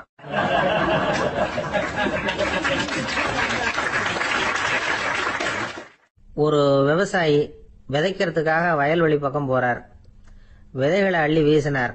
அப்ப என்ன ஆச்சுன்னா, சில விதைகள் பாதை ஓரத்துல விழுந்தது, சில விதைகள் முள் செடிகள் மண்டி இருந்த புதருக்கு இடையில விழுந்தது, சில விதைகள் நல்ல நிலத்துல விழுந்தது. பாதை ஓரத்துல விழுந்த விதை என்ன ஆச்சுன்னா, அதெல்லாம் பறவைகள் கண்ணுல போட்டுட்டுது, உடனே உட்காந்து கொத்தி தின்னுட்டு போட்டுது. அதிகமா மண் இல்லாத பாறை பகுதியில் விழுந்த விதையெல்லாம் லேசா வேர் விட்டு முளைக்க ஆரம்பிச்சுது. அதுக்கப்புறம் வேறு கீழேயும் ஆழமா போக முடியல, மேலேயும் சூரிய வெப்பம் அதிகம் தாங்க முடியல, எல்லாம் காஞ்சி கருகி போட்டுது. புதர் பகுதியில் சில விதைகள் விழுந்தது இல்லையா, முள் செடிகள் காடா மண்டி போயிருந்தது. அதனால முளைச்சி வர்ற செடிக்கு நெருக்கடி அதிகமா போட்டுது, சரியா வளர முடியல, விளைச்சலும் சரியா இல்ல. நல்ல நிலத்துல விழுந்த விதைகள் மட்டும் நல்லா முளைச்சது, நல்லா வளர்ந்தது, விளைச்சலும் பிரமாதமா இருந்தது. இந்த கதையை சொல்லிவிட்டு கேட்க செவியுள்ளோர் கேட்கட்டும் அப்படிங்கிறார் இயேசு பெருமான். ஆமா, இயேசு கடலில் நின்ற படகு ஒண்ணுல உட்கார்ந்துருக்கிறார். கடற்கரையில ஏராளமான மக்கள் உட்கார்ந்துருக்கிறாங்க. அந்த சமயத்துல தான் இயேசு ஓமைகள் மூலமா மக்களுக்கு பல உண்மைகளை சொல்லிட்டு இருக்கிறார். மக்கள் அந்த கதையை கேட்டுட்டு ஒன்னும் புரியாம முழிக்கிறாங்க. அத கவனித்த இயேசு அந்த ஓமையை விளக்க ஆரம்பிச்சார். இதுல அந்த விதைக்கிறவர் தான் இறைவன். அவருடைய வார்த்தைகளை விதைக்கிறார். அந்த வார்த்தைகளை கேட்கிற மக்கள் அந்த விழுந்த விதைகள் மாதிரி 4 வகையானவர்கள். சில பேர் பாதை ஓரத்தில் விழுந்த விதைகள் மாதிரி. இறைவன் வார்த்தைகளை அவங்க கேட்கறாங்க, ஆனா தீய எண்ணங்கள் செய்கைகள் மூலமா விதைக்கப்பட்ட வார்த்தைகள் அழிஞ்சு போடுது. இறைவன் வார்த்தைகளை கேட்ட உடனே மகிழ்ந்து போய் உடனே சில பேர் அதை ஏத்துக்கிறாங்க. இவங்கெல்லாம் அந்த பாறை பகுதியில் விழுந்த விதைகள் மாதிரி. அதனால இவங்கெல்லாம் வேறு இல்லாதவங்க, கொஞ்ச காலத்துக்கு இறை வார்த்தைகளுக்கு கீழ்ப்படிந்து நடப்பாங்க. அதனால ஏதாவது இடைஞ்சல் ஏற்பட்டா உடனே தடுமாறுவாங்க, தங்கள்கிட்ட இருக்கிற நல்ல பண்புகளை விட்டுட்டு பாவ வழிகளுக்கு போயிடுவாங்க. முள் செடிகளுக்கு இடையில விழுந்த விதைகள் மாதிரி உள்ளவங்க யாருன்னா, இவங்களுக்கு உலக கவலை உண்டு, செல்வத்தின் மீது மயக்கம் உடையவர்கள், உலக ஆசைகள் இவங்களுக்குள்ள பூந்துடுறதுனால அங்க இருக்கிற நல்ல பண்புகள் மறைஞ்சு போயிடுது. அதனால அவங்களும் உபயோகம் இல்லாதவங்களா ஆயிடுறாங்க. நல்ல மனிதர்கள் நல்ல நிலத்துல விழுந்த விதைகளுக்கு ஒப்பானவர்கள். இவங்க இறை வார்த்தையை கேட்கறாங்க, அதை ஏத்துக்கிறாங்க, அவங்களும் நல்லபடியா வாழறாங்க, அடுத்தவங்களுக்கும் உபயோகமா இருப்பாங்க. இதுதான் இயேசு சொன்ன விளக்கம். நல்ல வார்த்தைகளை கேளுங்கள், நல்ல வார்த்தைகளை ஏற்றுக்கொள்ளுங்கள், அடுத்தவங்களுக்கு உபயோகமா இருங்க. இதுதான் பெரியவங்கள்லாம் நமக்கு சொல்லுகிற உபதேசம். ஒரு அப்பா தன்னுடைய மகனுக்கு உபதேசம் பண்ணார். இத பாருப்பா, நல்ல வார்த்தைகளை கேட்கணும், எப்போதுமே மகன் அப்பா பேச்ச கேட்கறது நல்லது அப்படின்னாராம். நீ ஏதாவது ஒரு தப்பு பண்ணா என் தலையில ஒரு முடி நரைச்சு வெள்ளையா போடும்பா, நீ செய்யற ஒவ்வொரு தப்புக்கும் என் தலையில ஒவ்வொரு முடி வெள்ளையாயிடும் அப்படின்னாராம். பையன் யோசிச்சான், அப்பா இப்பதான் எனக்கு புரியுது, தாத்தாவோட தலைமுடி பூராவும் வெள்ளையா இருக்கிறதுக்கு என்ன காரணம்ங்கிறது எனக்கு இப்பதான் புரியுது அப்படின்னானா.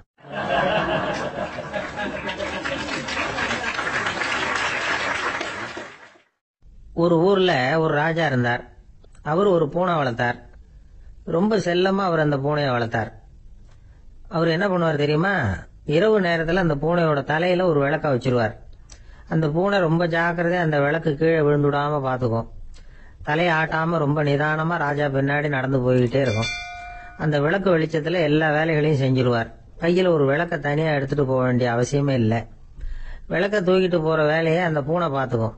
அதனால ராஜாவுக்கு அந்த பூனை மேல ரொம்ப பிரியம். மந்திரிகளை எல்லாம் கூப்பிட்டு அவங்க கிட்ட சொல்லுவார், பாத்தீங்களா இந்த பூனை எவ்வளவு விசுவாசமா நடக்குது, என் பேர்ல எவ்வளவு மரியாதை பாத்தீங்களா அதுக்கு அப்படிம்பார். இதை கேட்டுட்டு அங்கிருந்த அமைச்சர்கள் ஒருத்தர் சொன்னார், மன்னா நீங்க சொல்றது சரிதான், இருந்தாலும் இந்த பூனையோட விசுவாசத்தை நாம கொஞ்சம் சோதிச்சு பார்க்க வேண்டியிருக்கு அப்படின்னாராம். சரி, உங்க ஆசையை ஏன் கெடுக்கணும், நல்லா சோதிச்சு பாருங்க அப்படின்னு சொல்லிவிட்டார் ராஜா. உடனே அந்த அமைச்சர் என்ன பண்ணார் தெரியுமா, எங்கேயோ புறப்பட்டு போனார். ஒரு 5-6 எலிகளை புடிச்சிட்டு வந்தார். அரண்மனையில் ராஜா ஏதோ வேலை பார்த்துக்கிட்டு இருக்கிறாரு. பக்கத்துல அந்த பூனை ரொம்ப பணிவா நின்றுகிட்டு இருக்குது. அது தலையில விளக்கு எரிஞ்சுக்கிட்டு இருக்கு. அமைச்சர் தான் புடிச்சிட்டு வந்த எலிகளை அந்த பூனை பார்வையில படுறது மாதிரி எதிரில் விட்டார். அந்த எலிகள்லாம் அங்கேயும் இங்கேயும் ஓட ஆரம்பிச்சது. அதை பார்த்தது பூனை, அவ்வளவுதான். தலையில இருக்கிற விளக்க பத்தியும் கவலைப்படல, ராஜாவை பத்தியும் கவலைப்படல. ஒரே பாய்ச்சலா பாஞ்சு எலிகளை துரத்த ஆரம்பிச்சுட்டுது.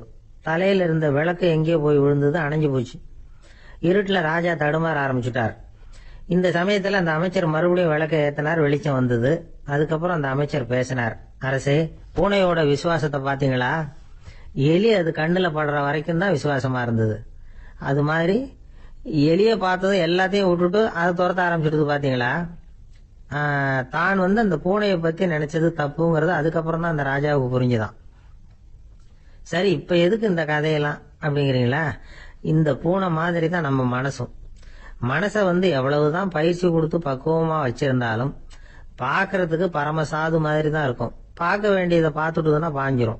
இந்த பூனை மாதிரி புலன் இன்ப பொருள்கள் கிட்டாத வரைக்கும் மனம் அடங்கி இருக்கிறது மாதிரி தான் தெரியும். கொஞ்சம் வாய்ப்பு கிடைச்சாலும் அது குதிக்க ஆரம்பிச்சிரும், தப்பு பண்ண ஆரம்பிச்சிரும். பெரிய பெரிய முனிவர்கள் வாழ்க்கையில நடந்த வீழ்ச்சி இதை தான் நிரூபிக்குது. புலன்களின் ஆற்றல் அதிகம், அதனால மனக்கட்டுப்பாடு பயிற்சிகள்ல ரொம்ப எச்சரிக்கையா இருக்கணுங்கிறார் சுவாமி சிவானந்தர். மது பழக்கத்தையே விட்டுட்டேன்னு உறுதியா இருப்பான். கடை கண்ணுல பட்டுட்டுதுன்னா கால் அவனை கேட்காமலே இழுத்துக்கிட்டு உள்ள போயிடும். இதுதான் மனசுங்கிறது. அதுதான் அந்த ராஜா வளர்த்த பூனை. நம்மால் ஒருத்தன் அந்த ராஜா பூனை தலையில விளக்க வச்சது மாதிரி இவன் தன்னுடைய தலையிலேயே ஒரு விளக்க ஏற்றி வச்சுக்கிட்டு என்னத்தையும் தேட ஆரம்பிச்சான். தேடிட்டு இருக்கிறான். தலையை ஆட்டாம நிதானமா நடந்து ரொம்ப நேரமா தேடிட்டு இருக்கிறான். அந்த சமயம் அங்க வந்த ஒருத்தர் என்னத்தை தேடுறீங்கன்னு கேட்டார். அதுதான் மறந்து போச்சு அப்படின்னு இழுத்தான். சரி, கொஞ்சம் இப்படி உட்காருங்க, ஞாபகம் வந்ததும் தேட ஆரம்பிக்கலாம் அப்படின்னாரு அவரு. இவன் கொஞ்ச நேரம் உட்காந்து யோசிச்சான். அப்புறம் திடீர்னு எழுந்திருச்சான். ஞாபகம் வந்துட்டுதுன்னா. என்னன்னு கேட்டார். எங்க வீட்டுல இருந்த விளக்க எங்க வச்சேன்னு தெரியல, அதான் தேடிட்டு இருக்கிறேன், ஏத்தி வைக்கலாம்னு பாக்குறேன் அப்படின்னா.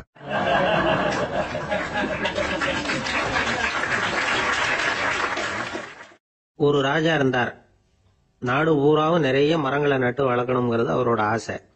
தானே அதுக்கு முன்மாதிரியா இருக்கணும்னு நினைச்சார். அரண்மனையை சுத்தி மரங்களை நட்டு வளர்த்தார். இத பார்த்துட்டு ஜனங்களும் அவங்கவுங்க வீட்டை சுத்தி மரக்கன்றுகளை நட்டு வளர்த்தாங்க. கொஞ்ச காலத்துல ஊரு பூரா பசுமையா மாறிச்சு. எல்லாருக்கும் சந்தோஷமா இருந்தது. இது ஒரு பக்கம் இருக்கட்டும். இப்ப நான் சொல்ல போற கதை வேற.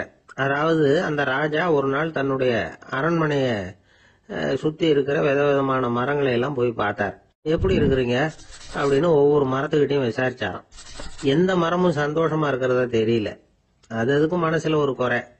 முதல்ல ஆலமரத்துக்கிட்ட போனார். அது சொல்லிச்சு, மண்ணா, நான் நல்லா பெருசா வளர்ந்துருக்கிறேன், அடர்த்தியா இருக்கிறேன், கிளையெல்லாம் 4 பக்கமும் நல்லா படர்ந்துதான் இருக்குது, இருந்தாலும் எந்த பிரயோஜனமும் இருக்கிறதா தெரியல எனக்கு. என்னுடைய பழம்லாம் ரொம்ப சின்னதா இருக்குது, என் கண்ணுக்கு சரியா புலப்பட மாட்டேங்குது. நான் இருக்கிற சைஸுக்கு என்னுடைய கிளையில இருக்கிற பழம்லாம் எவ்வளவு பெருசா இருக்கணும், அது இத்தினூண்டு இருக்கிறது எனக்கு பெரிய அவமானமா இருக்கு. இப்படி இங்க நின்றுகிட்டு இருக்கிறதே ரொம்ப கூச்சமா இருக்கு. ஒரு நல்ல புயல் வந்ததுன்னா பேசாம சாஞ்சு விடலாமான்னு பாக்குறேன் அப்படின்னு புலம்புது ஆலமரம். சரி, இருக்கட்டும்னு நினைச்சுக்கிட்டு ராஜா அடுத்தபடியா ஒரு அத்தி மரத்துக்கிட்ட போனார். அதுவும் புலம்ப ஆரம்பிச்சுட்டுது. நான் கூட பெரிய மரம் தான், இல்ல இலையெல்லாம் அழகா தான் இருக்குது, பழம் அழகா இருக்குது, இருந்தாலும் உள்ள விஷயம் இல்லையே, அத்தி பழத்தை புட்டு பார்த்தா அத்தனையும் சொத்த அப்படின்னு பழமொழியே உண்டாயிட்டுத. இப்படி ஒரு கெட்ட பேரோட நான் இருக்கணுமா அப்படின்னு புலம்புது அது. சரி, இது இருக்கட்டும் அப்படின்னு சொல்லி அடுத்தபடியா வேப்ப மரத்துக்கிட்ட போனார். அது தன்னுடைய வேதனையை வெளியிட்டது. எனக்கு எவ்வளவோ மருத்துவ குணங்கள்லாம் இருக்கிறதா சொல்லிக்கிறாங்க, இருந்தாலும் என்ன பிரயோஜனம், என்னுடைய பழத்தை மனிதர்கள் யாரும் விரும்பி சாப்பிடுறது இல்லையே அப்படின்னுது. ராஜா அடுத்தாப்புல இருந்து ஒரு பனை மரத்துக்கிட்ட போனார். நான் நல்லா உயரமா தான் வளர்ந்துருக்கிறேன், மற்ற மரங்கள்லாம் என்ன அண்ணாந்து தான் பார்க்கணும், இருந்தாலும் என்கிட்ட நிழலுக்காக யாரும் ஒதுங்கறது இல்லையே அப்படின்னுது. என்ன இது, எல்லா மரமும் இப்படி திருப்தி இல்லாம இருந்துகிட்டு இருக்குதே அப்படின்னு நினைச்சுக்கிட்டே ராஜா அடுத்தபடியா அங்க இருந்த ஒரு பைன் மரத்துக்கிட்ட போனார். அழகா உயரமா பசுமையா தான் இருந்தது, ஆனா பழமோ பூவோ கிடையாது. அதை நினைச்சு அது வருத்தப்பட்டுக்கிட்டு இருக்குது. ஓக் மரம் அது ஒன்று நின்றுட்டு இருந்தது. அது என்ன சொல்லிச்சுன்னா, இலையுதிர் காலத்துல என் மேல இருக்கிற எல்லா இலைகளும் உதிர்ந்து போடுது, முடி கொட்டின மனிதர்கள் மாதிரி மொட்டையா நான் நிக்க வேண்டி இருக்குது, என்ன வாழ்க்கை இது அப்படின்னு சொல்லி அழுத்துக்கிட்டது. சரி, புளிய மரம் என்ன சொல்லுது பாப்போம்னு அதுகிட்ட போனா, என்னுடைய நிழல்ல யாருமே தங்க மாட்டாங்க, உடம்புக்கு சூடுன்னு ஒதுங்கி போயிடுவாங்க, அடிமரத்தை பாத்தீங்கன்னா பட்டையெல்லாம் உறிஞ்சி பாக்குறதுக்கே கேவலமா இருப்பேன் அப்படின்னுது அது.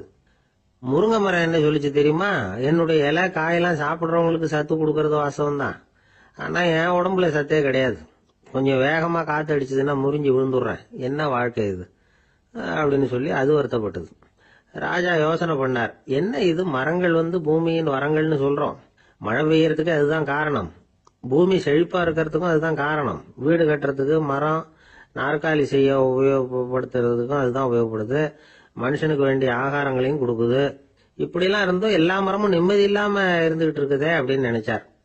அப்போ அங்க இருந்த ஒரு மகிழ மரம் அவர் கண்ணுல பட்டது. அந்த மரம் மட்டும் கொஞ்சம் நிம்மதியா மகிழ்ச்சியா இருக்கிறது மாதிரி தெரிஞ்சுது. உடனே ராஜா அதுகிட்ட போனார். உனக்கு மனசுல எதுவும் குறை இல்லையான்னு கேட்டார். இல்ல, நான் சந்தோஷமா தான் இருக்கேன்னு அந்த மகிழ மரம். அப்படியான்னு ஆச்சரியமா கேட்டார் ராஜா. ஆமா மன்னா, இந்த இடத்துல நீங்க ஒரு முருங்கை மரத்தையோ வேப்ப மரத்தையோ கூட நட்டிருக்கலாம். ஆனா இந்த இடத்துல நடுறதுக்கு என்ன தேர்ந்தெடுத்திருக்கிறீங்க, அதுவே எனக்கு பெருமை, அதுவே எனக்கு திருப்தி அப்படின்னு தான் மகிழ மரம். மகிழ மரம் சாதாரணமா தான் இருக்கும். இளம் மஞ்சள் நிறத்துல பூக்கள், அது காய்ந்தும் மனம் வீசும். மகிழ மரம் மாதிரி மன திருப்தியோட வாழறதுக்கு நாம கத்துக்கணுமா. நாம இந்த உலகத்துல ஒரு நாயாவோ நரியாவோ கூட பிறந்திருக்கலாம், மனுஷனா பிறந்திருக்கிறோம், அதுவே பெருமை தானே. இந்த நிறைவு தான் மகிழ்ச்சியின் ரகசியம். ஒரு பையன் அப்பா கிட்ட போய், அப்பா நீங்க இந்த உலகத்துல ஒரு மனுஷனா பிறந்தது என்னோட அதிர்ஷ்டம் நானா. ஏண்டா அப்படி சொல்றேன்னு இருக்காரு அப்பா. நீங்க ஒரு கரடியா பிறந்திருந்தா இந்நேரம் நானும் ஒரு கரடி குட்டியா தானே இருந்திருப்பேன் அப்படின்னு நானா பையன்.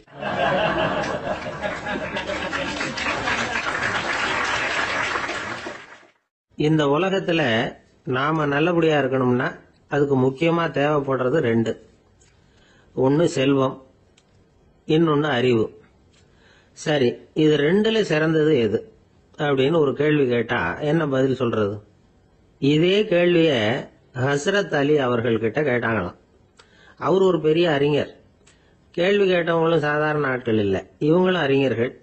ஒரு நாள் ஹஸ்ரத் அலி அவர்கள்கிட்ட 10 அறிஞர்கள் வந்தாங்களாம்.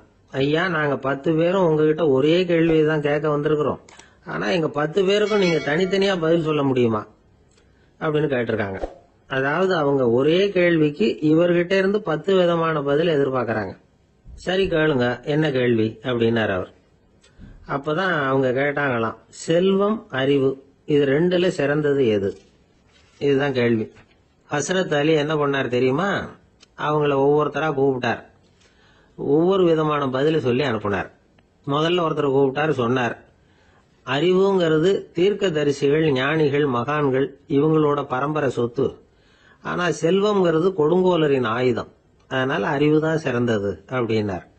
ரெண்டாவது ஆளை கூப்பிட்டார். உங்ககிட்ட செல்வம் இருந்தா நீங்க தான் அதை காப்பாற்றணும். ஆனா அறிவு உங்களை எப்பவும் காப்பாற்றும். ஆகவே அறிவு தான் சிறந்தது அப்படின்னார்.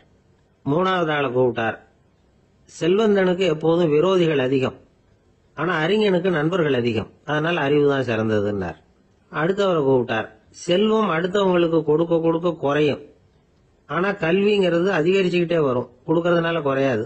அதனால அறிவு தான் சிறந்ததுன்னார். இன்னொருத்தரை கூப்பிட்டார். அறிவுள்ளவன் எப்பவும் அதை அடுத்தவங்களுக்கு வாரி வழங்கிக்கிட்டே இருப்பான்.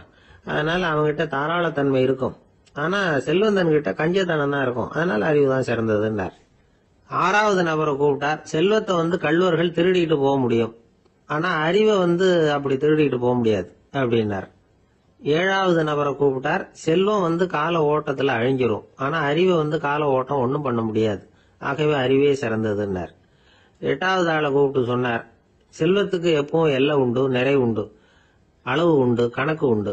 ஆனா அறிவுக்கு அப்படிப்பட்ட எல்லை எதுவும் கிடையாது. அதனால அதுதான் சிறந்ததுன்னார். அடுத்தவனை கூப்பிட்டார். செல்வம் உள்ளத்துல உள்ள ஒளியை போக்கிவிடும், இருட்டை உண்டாக்கிவிடும், விரிந்த மனப்பான்மையை குறுகலாக்கிவிடும். ஆனா அறிவு அப்படி இல்லை, இருண்ட உள்ளத்துல ஒளியை பாய்ச்சி அதை விசாலப்படுத்துது. அதுதான் சிறந்ததுன்னார். கடைசியா 10வது நபரை கூப்பிட்டார். செல்வம் மனசுல செருக்கை உண்டாக்குது, ஆணவத்தை ஏற்படுத்துது. அதனால நானே கடவுள்னு நினைக்கிற அளவுக்கு மனுஷனை தாழ்த்தி விடுது. ஆனா அறிவு பணிவையும் பண்பாட்டையும் வளர்க்குது. அதனால அறிவு தான் சிறந்ததுன்னார்.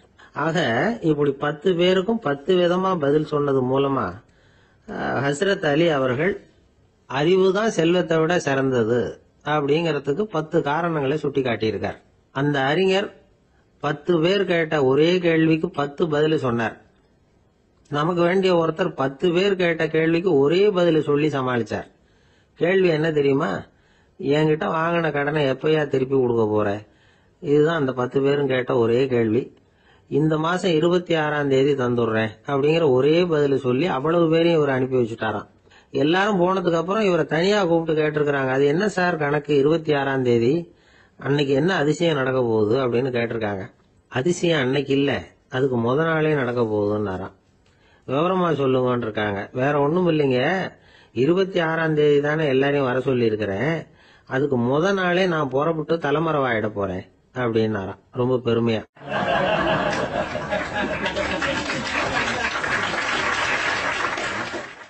துருக்மேனியாவில் அஷ்காபாத் அப்படின்னு ஒரு நகரத்துல ஒரு புவியியல் விஞ்ஞானி இருந்தார்.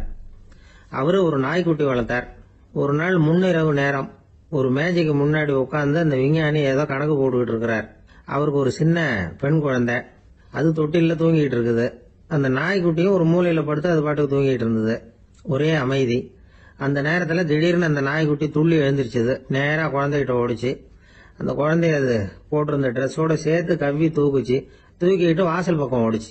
நாய்க்குட்டி குழந்தைய கவ்வி தூக்க முடியுமாங்கிற சந்தேகம் உங்களுக்கு இல்லையா? நீங்க நம்ம ஊர் நாய்க்குட்டியவே பார்த்து பழக்கப்பட்டிருக்கீங்க, அதனால நம்புறதுக்கு சிரமமா இருக்கும். அந்த ஊர்ல எல்லாம் அது ரொம்ப ஸ்ட்ராங்கா இருக்கும், ஒரு ஏதோ கண்ணுக்குட்டி மாதிரி இருக்கும். விஞ்ஞானி அதை பார்த்துட்டார். உடனே அந்த நாய்க்கு வெறி பிடிச்சிட்டுதுன்னு முடிவு பண்ணிட்டு தன்னோட கை துப்பாக்கி எடுத்துக்கிட்டு ஓடி வந்தார். அவர் வெளியில நாய்க்குட்டி எங்க அப்படின்னு பார்த்து தேடுறார். அந்த நேரத்துல அந்த வீடு இடிஞ்சு விழுது. காரணம் பூமி அதிர்ச்சி. இப்படி பூமி அதிர்ச்சி உண்டாக போகுதுங்கிறது அந்த நாய்க்குட்டிக்கு முன்னாடியே தெரிஞ்சு போச்சு. அதுதான் குழந்தைய தூக்கிட்டு வெளியில ஓடி வந்திருக்குது. அது மூலமா அந்த குடும்பத்தையே காப்பாத்தி இருக்குது அந்த நாய்க்குட்டி. இந்த சம்பவம் நடக்கிறதுக்கு 3 நாளைக்கு முன்னாடியே சில பிராணிகளுக்கு இப்படி நடக்க போகுதுங்கிறது தெரிஞ்சிருக்குதான்.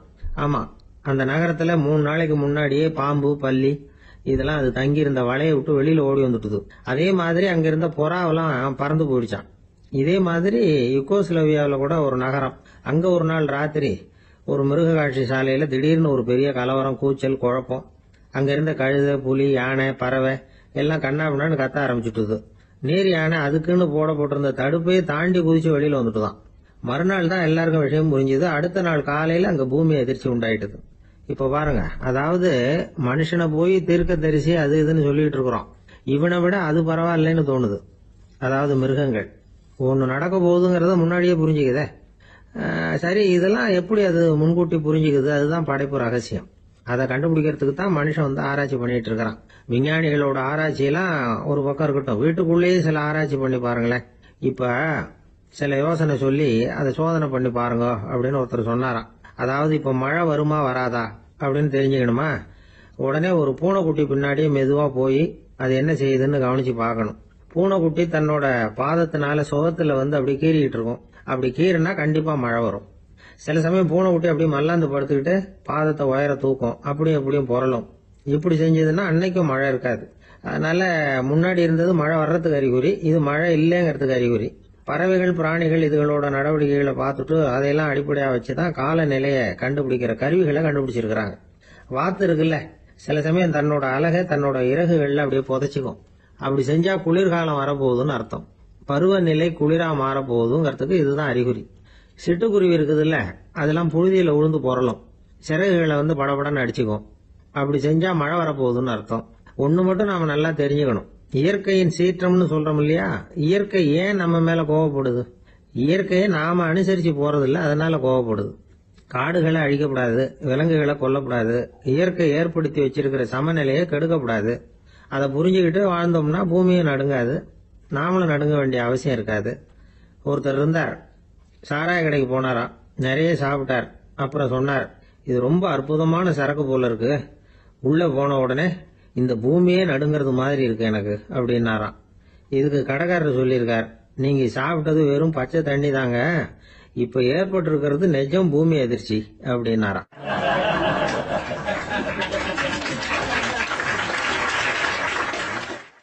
ஒரு ஊர்ல ஒரு ராஜா இருந்தார். அந்த ராஜாவுக்கு ஒரு மந்திரி. ராஜா ரொம்ப நியாயமானவர், நேர்மையானவர், கண்டிப்பானவர். தப்பு செய்யறது யாரா இருந்தாலும் தண்டனை கொடுப்பார். வேண்டியவங்களுக்கு ஒரு நியாயம், வேண்டாதவங்களுக்கு ஒரு நியாயம்ங்கிறதெல்லாம் அவர்கிட்ட கிடையாது. ஒரு சமயம் அரசவையில அந்த அமைச்சரே விதிமுறைகளுக்கு புறம்பா ஏதோ நடந்துகிட்டு இருக்கார். மன்னருக்கு கோவம் வந்துட்டுது. உடனே அந்த அமைச்சரை கிட்டத்துல கூப்பிட்டு அவர் கன்னத்துல ஓங்கி ஒரு அறை கொடுத்துட்டாராம். உடனே அந்த அமைச்சர் என்ன பண்ணார் தெரியுமா, நேரா போனார், அங்க நின்றுகிட்டு இருந்த இன்னொருத்தர் கன்னத்துல ஓங்கி அரைஞ்சார். அறை வாங்கினவர் திகைச்சு போயிட்டார். இவர் ஏன் நம்மள அரைகிறார் அப்படின்னு யோசனை பண்ணார். மன்னரும் திகைச்சு போயிட்டார். நாம இவரை அரைஞ்சா அதுக்காக இவரு போய் இன்னொருத்தர் அரையணுமா அப்படின்னு யோசனை பண்ணார். அவர் இவருக்கு என்ன பைத்தியமானு கூட நினைக்க ஆரம்பிச்சுட்டார். ஆனா என்ன ஆச்சுன்னா, அப்புறம் அமைச்சர் அவர் கவனிச்சுக்கிட்டு இருந்தாரா, அவர் இன்னொருத்தர் அரைஞ்சார் இல்லையா, அந்த அறை வாங்கின ஆசாமியை பார்த்து கத்திக்கிட்டு இருந்தார். யாரு? அமைச்சர். ஏன்பா என்கிட்ட அறைய வாங்கிட்டு இப்படி விவரம் இல்லாம நின்றுட்டு இருக்கிறிய, நான் உனக்கு கொடுத்ததை நீ வேற யாருகிட்டயாவது கொடுத்துரு அப்படின்னார். உடனே அந்த ஆள் பார்த்தான், தனக்கு அடுத்தபடியா நின்றுகிட்டு இருந்தவன ஓங்கி ஒரு அரை அரைஞ்சான். அவன் கண்ணத்தை தடவிட்டே யோசனை பண்ணான். இது ஏதோ புரிஞ்சுக்கிட்ட மாதிரி அடுத்தாப்புல நின்றுகிட்டு இருந்தவன அரைஞ்சான். இப்படி இந்த அறை மாறி மாறி போயிட்டே இருக்குது. ஊரு பூரா பிரயாணம் பண்ண ஆரம்பிச்சுட்டுது. அன்னைக்கு ராத்திரி அந்த ராஜா படுக்கிறதுக்காக போனார். அந்த நேரம் பார்த்து அவர் கண்ணத்துல பலார்னு ஒரு அறை விழுந்தது. நம்மளே அறையிறது யாரு அப்படின்னு அதிர்ச்சியோட மன்னர் திரும்பி பாக்குறாரு. அரைஞ்சது அவரோட மனைவி. என்னாச்சு உனக்குன்னு கத்துனார் ராஜா. உங்களுக்கு தெரியாதா, ஊரு பூரா ஒருத்தர் மாத்தி ஒருத்தர் மூலமா இந்த அறை பிரயாணம் பண்ணிட்டு வருது அப்படின்னாங்க அந்த அம்மா. அப்படின்னா ஆரம்பிச்ச இடத்துக்கே வந்துட்டுதா அப்படின்னாராம் மன்னர். என்ன சொல்றீங்கன்னு கேட்டிருக்காங்க. இவர் விவரத்தை சொன்னாராம். அப்படின்னா நீங்க ஆரம்பிச்சு வச்ச இந்த விளையாட்டை நான் முடிச்சு வச்சுட்டேன் அப்படின்னாங்களாம் அந்த அம்மா. மறுநாள் காலை மறுபடியும் அரசவை கூடிச்சு அந்த அமைச்சர் மன்னரை பார்த்து கேட்டார். என்ன மகாராஜா, என்கிட்ட கொடுத்ததை திருப்பி வாங்கிட்டீங்களா அப்படின்னாராம். இப்படி நடக்கும்னு நான் எதிர்பார்க்கவே இல்லைன்னார் மன்னர். ஆனா நான் எதிர்பார்த்தேன். அது எங்க போயிட போகுது, ஊர் பூரா சுத்தி கடைசியில உங்ககிட்ட தான் சேரும் அப்படிங்கறது எனக்கு தெரியும் அப்படின்னாரு அமைச்சர். இந்த கதை வேடிக்கையா இருந்தா கூட இதுல உள்ள கருத்து முக்கியமானது. இந்த உலகத்துல பல கருத்துக்கள் இப்படிதான் மாறி மாறி சுத்தி வந்துகிட்டே இருக்குது. நம்மால் ஒருத்தன் தன்னுடைய நண்பன் ஒருத்தனை கடத்தெருவில் பார்த்தான். உடனே ஓடி போய் பலார்னு ஒரு அறை கொடுத்தானா. அவன் கண்ணத்தை தடவிட்டு ஏன்டா என்ன அரைஞ்சேன்னு கேட்டிருக்கான். நீ ஏன்டா என்ன முட்டாள்னு என் மனைவிட்ட போய் சொன்னேன் அப்படின்னு இருக்கான் அவன். உன்னை ஒரு முட்டாள்னு சொன்னதுக்காகவா நீ என்ன அரைஞ்ச அப்படின்னு கேட்டிருக்கான் இவன். டேய், நான் அதுக்காக அறையலப்பா, அது ஒரு பெரிய ரகசியம் நான் முட்டாள்ங்கிறது. அந்த ரகசியத்தை நீ ஏன் எங்க வீட்டுல போய் சொன்னேன், அதுக்காக தான் அரைஞ்சேன் அப்படின்னு நானும் அவன்.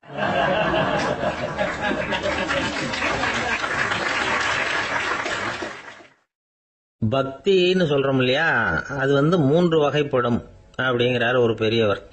அது என்ன 3 வகைன்னா, தெய்வ பக்தி, அடியார்கள் பக்தி, குரு பக்தி. அடியார் பக்தியை விட தெய்வ பக்தியை விட குரு பக்தி தான் ரொம்பவும் சிறந்ததுங்கிறார் அவர். தெய்வத்துக்கிட்ட செஞ்ச பாவம் குருநாதர்கிட்ட தீர்ந்துருமா, குருநாதர்கிட்ட செஞ்ச பாவம் தெய்வத்துக்கிட்ட போனாலும் தீராதான். இப்படி பெரியவங்களாம் சொல்லி வச்சிருக்கிறாங்க. ஒரு காடு, அங்க அயோத தௌமியர் அப்படின்னு ஒரு தபோதனர். அவரு பல மாணவர்களை ஒன்னா சேர்த்து ஒரு குருகுலம் நடத்திக்கிட்டு இருக்கிறார். பல தரப்பட்டவங்க பல திறப்பட்டவங்க மாணவர்கள் அதுல சேர்ந்து படிச்சுக்கிட்டு இருக்கிறாங்க. பாஞ்சால ராஜகுமாரன் ஒருத்தனும் அந்த குருகுலத்துல சேர்ந்து படிச்சுக்கிட்டு இருக்கிறான். அவன் பேரு ஆருணி. பெரிய இடத்து புள்ள, இருந்தாலும் படுப்புல ரொம்ப கெட்டிக்காரனா இருந்தான். அவன் தான் அங்க முதல் மாணவன். ஒரு நாள் குருநாதர் அந்த அரசகுமாரனை கூப்பிட்டார்.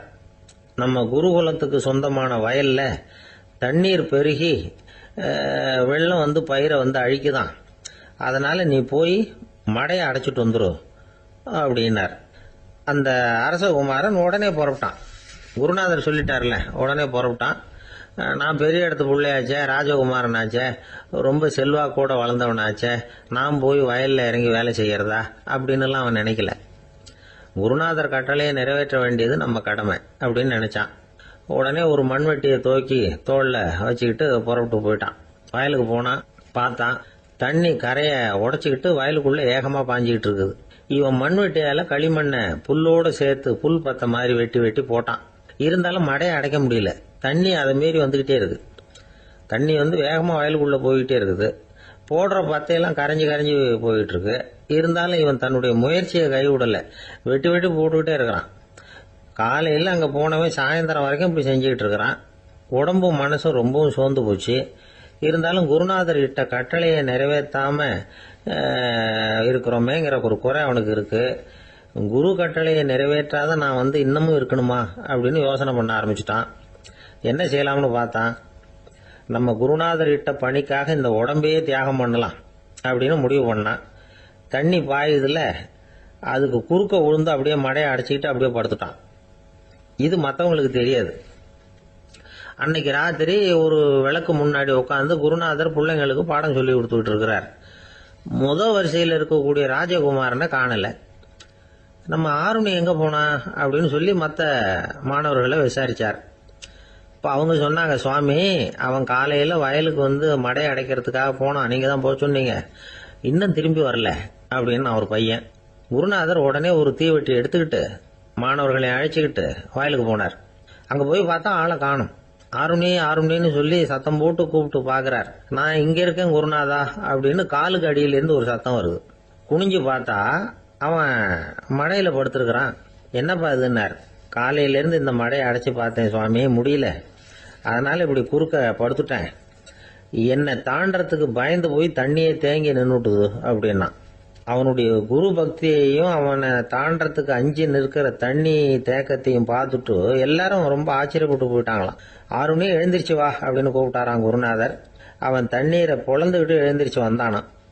அதனால அவனுக்கு உத்தாலகன் அப்படின்னு ஒரு பேர். உத்தாலகன்னா தண்ணீரை பிளந்தவன் அர்த்தம். அந்த உத்தாலகன் மாதிரி இந்த காலத்து மாணவர்களுக்கும் குரு பக்தி வேணும் அப்படின்னு சொன்னோம் ஒரு பள்ளிக்கூடத்துல. உடனே நிறைய மாணவர்கள் எழுந்திரிச்சு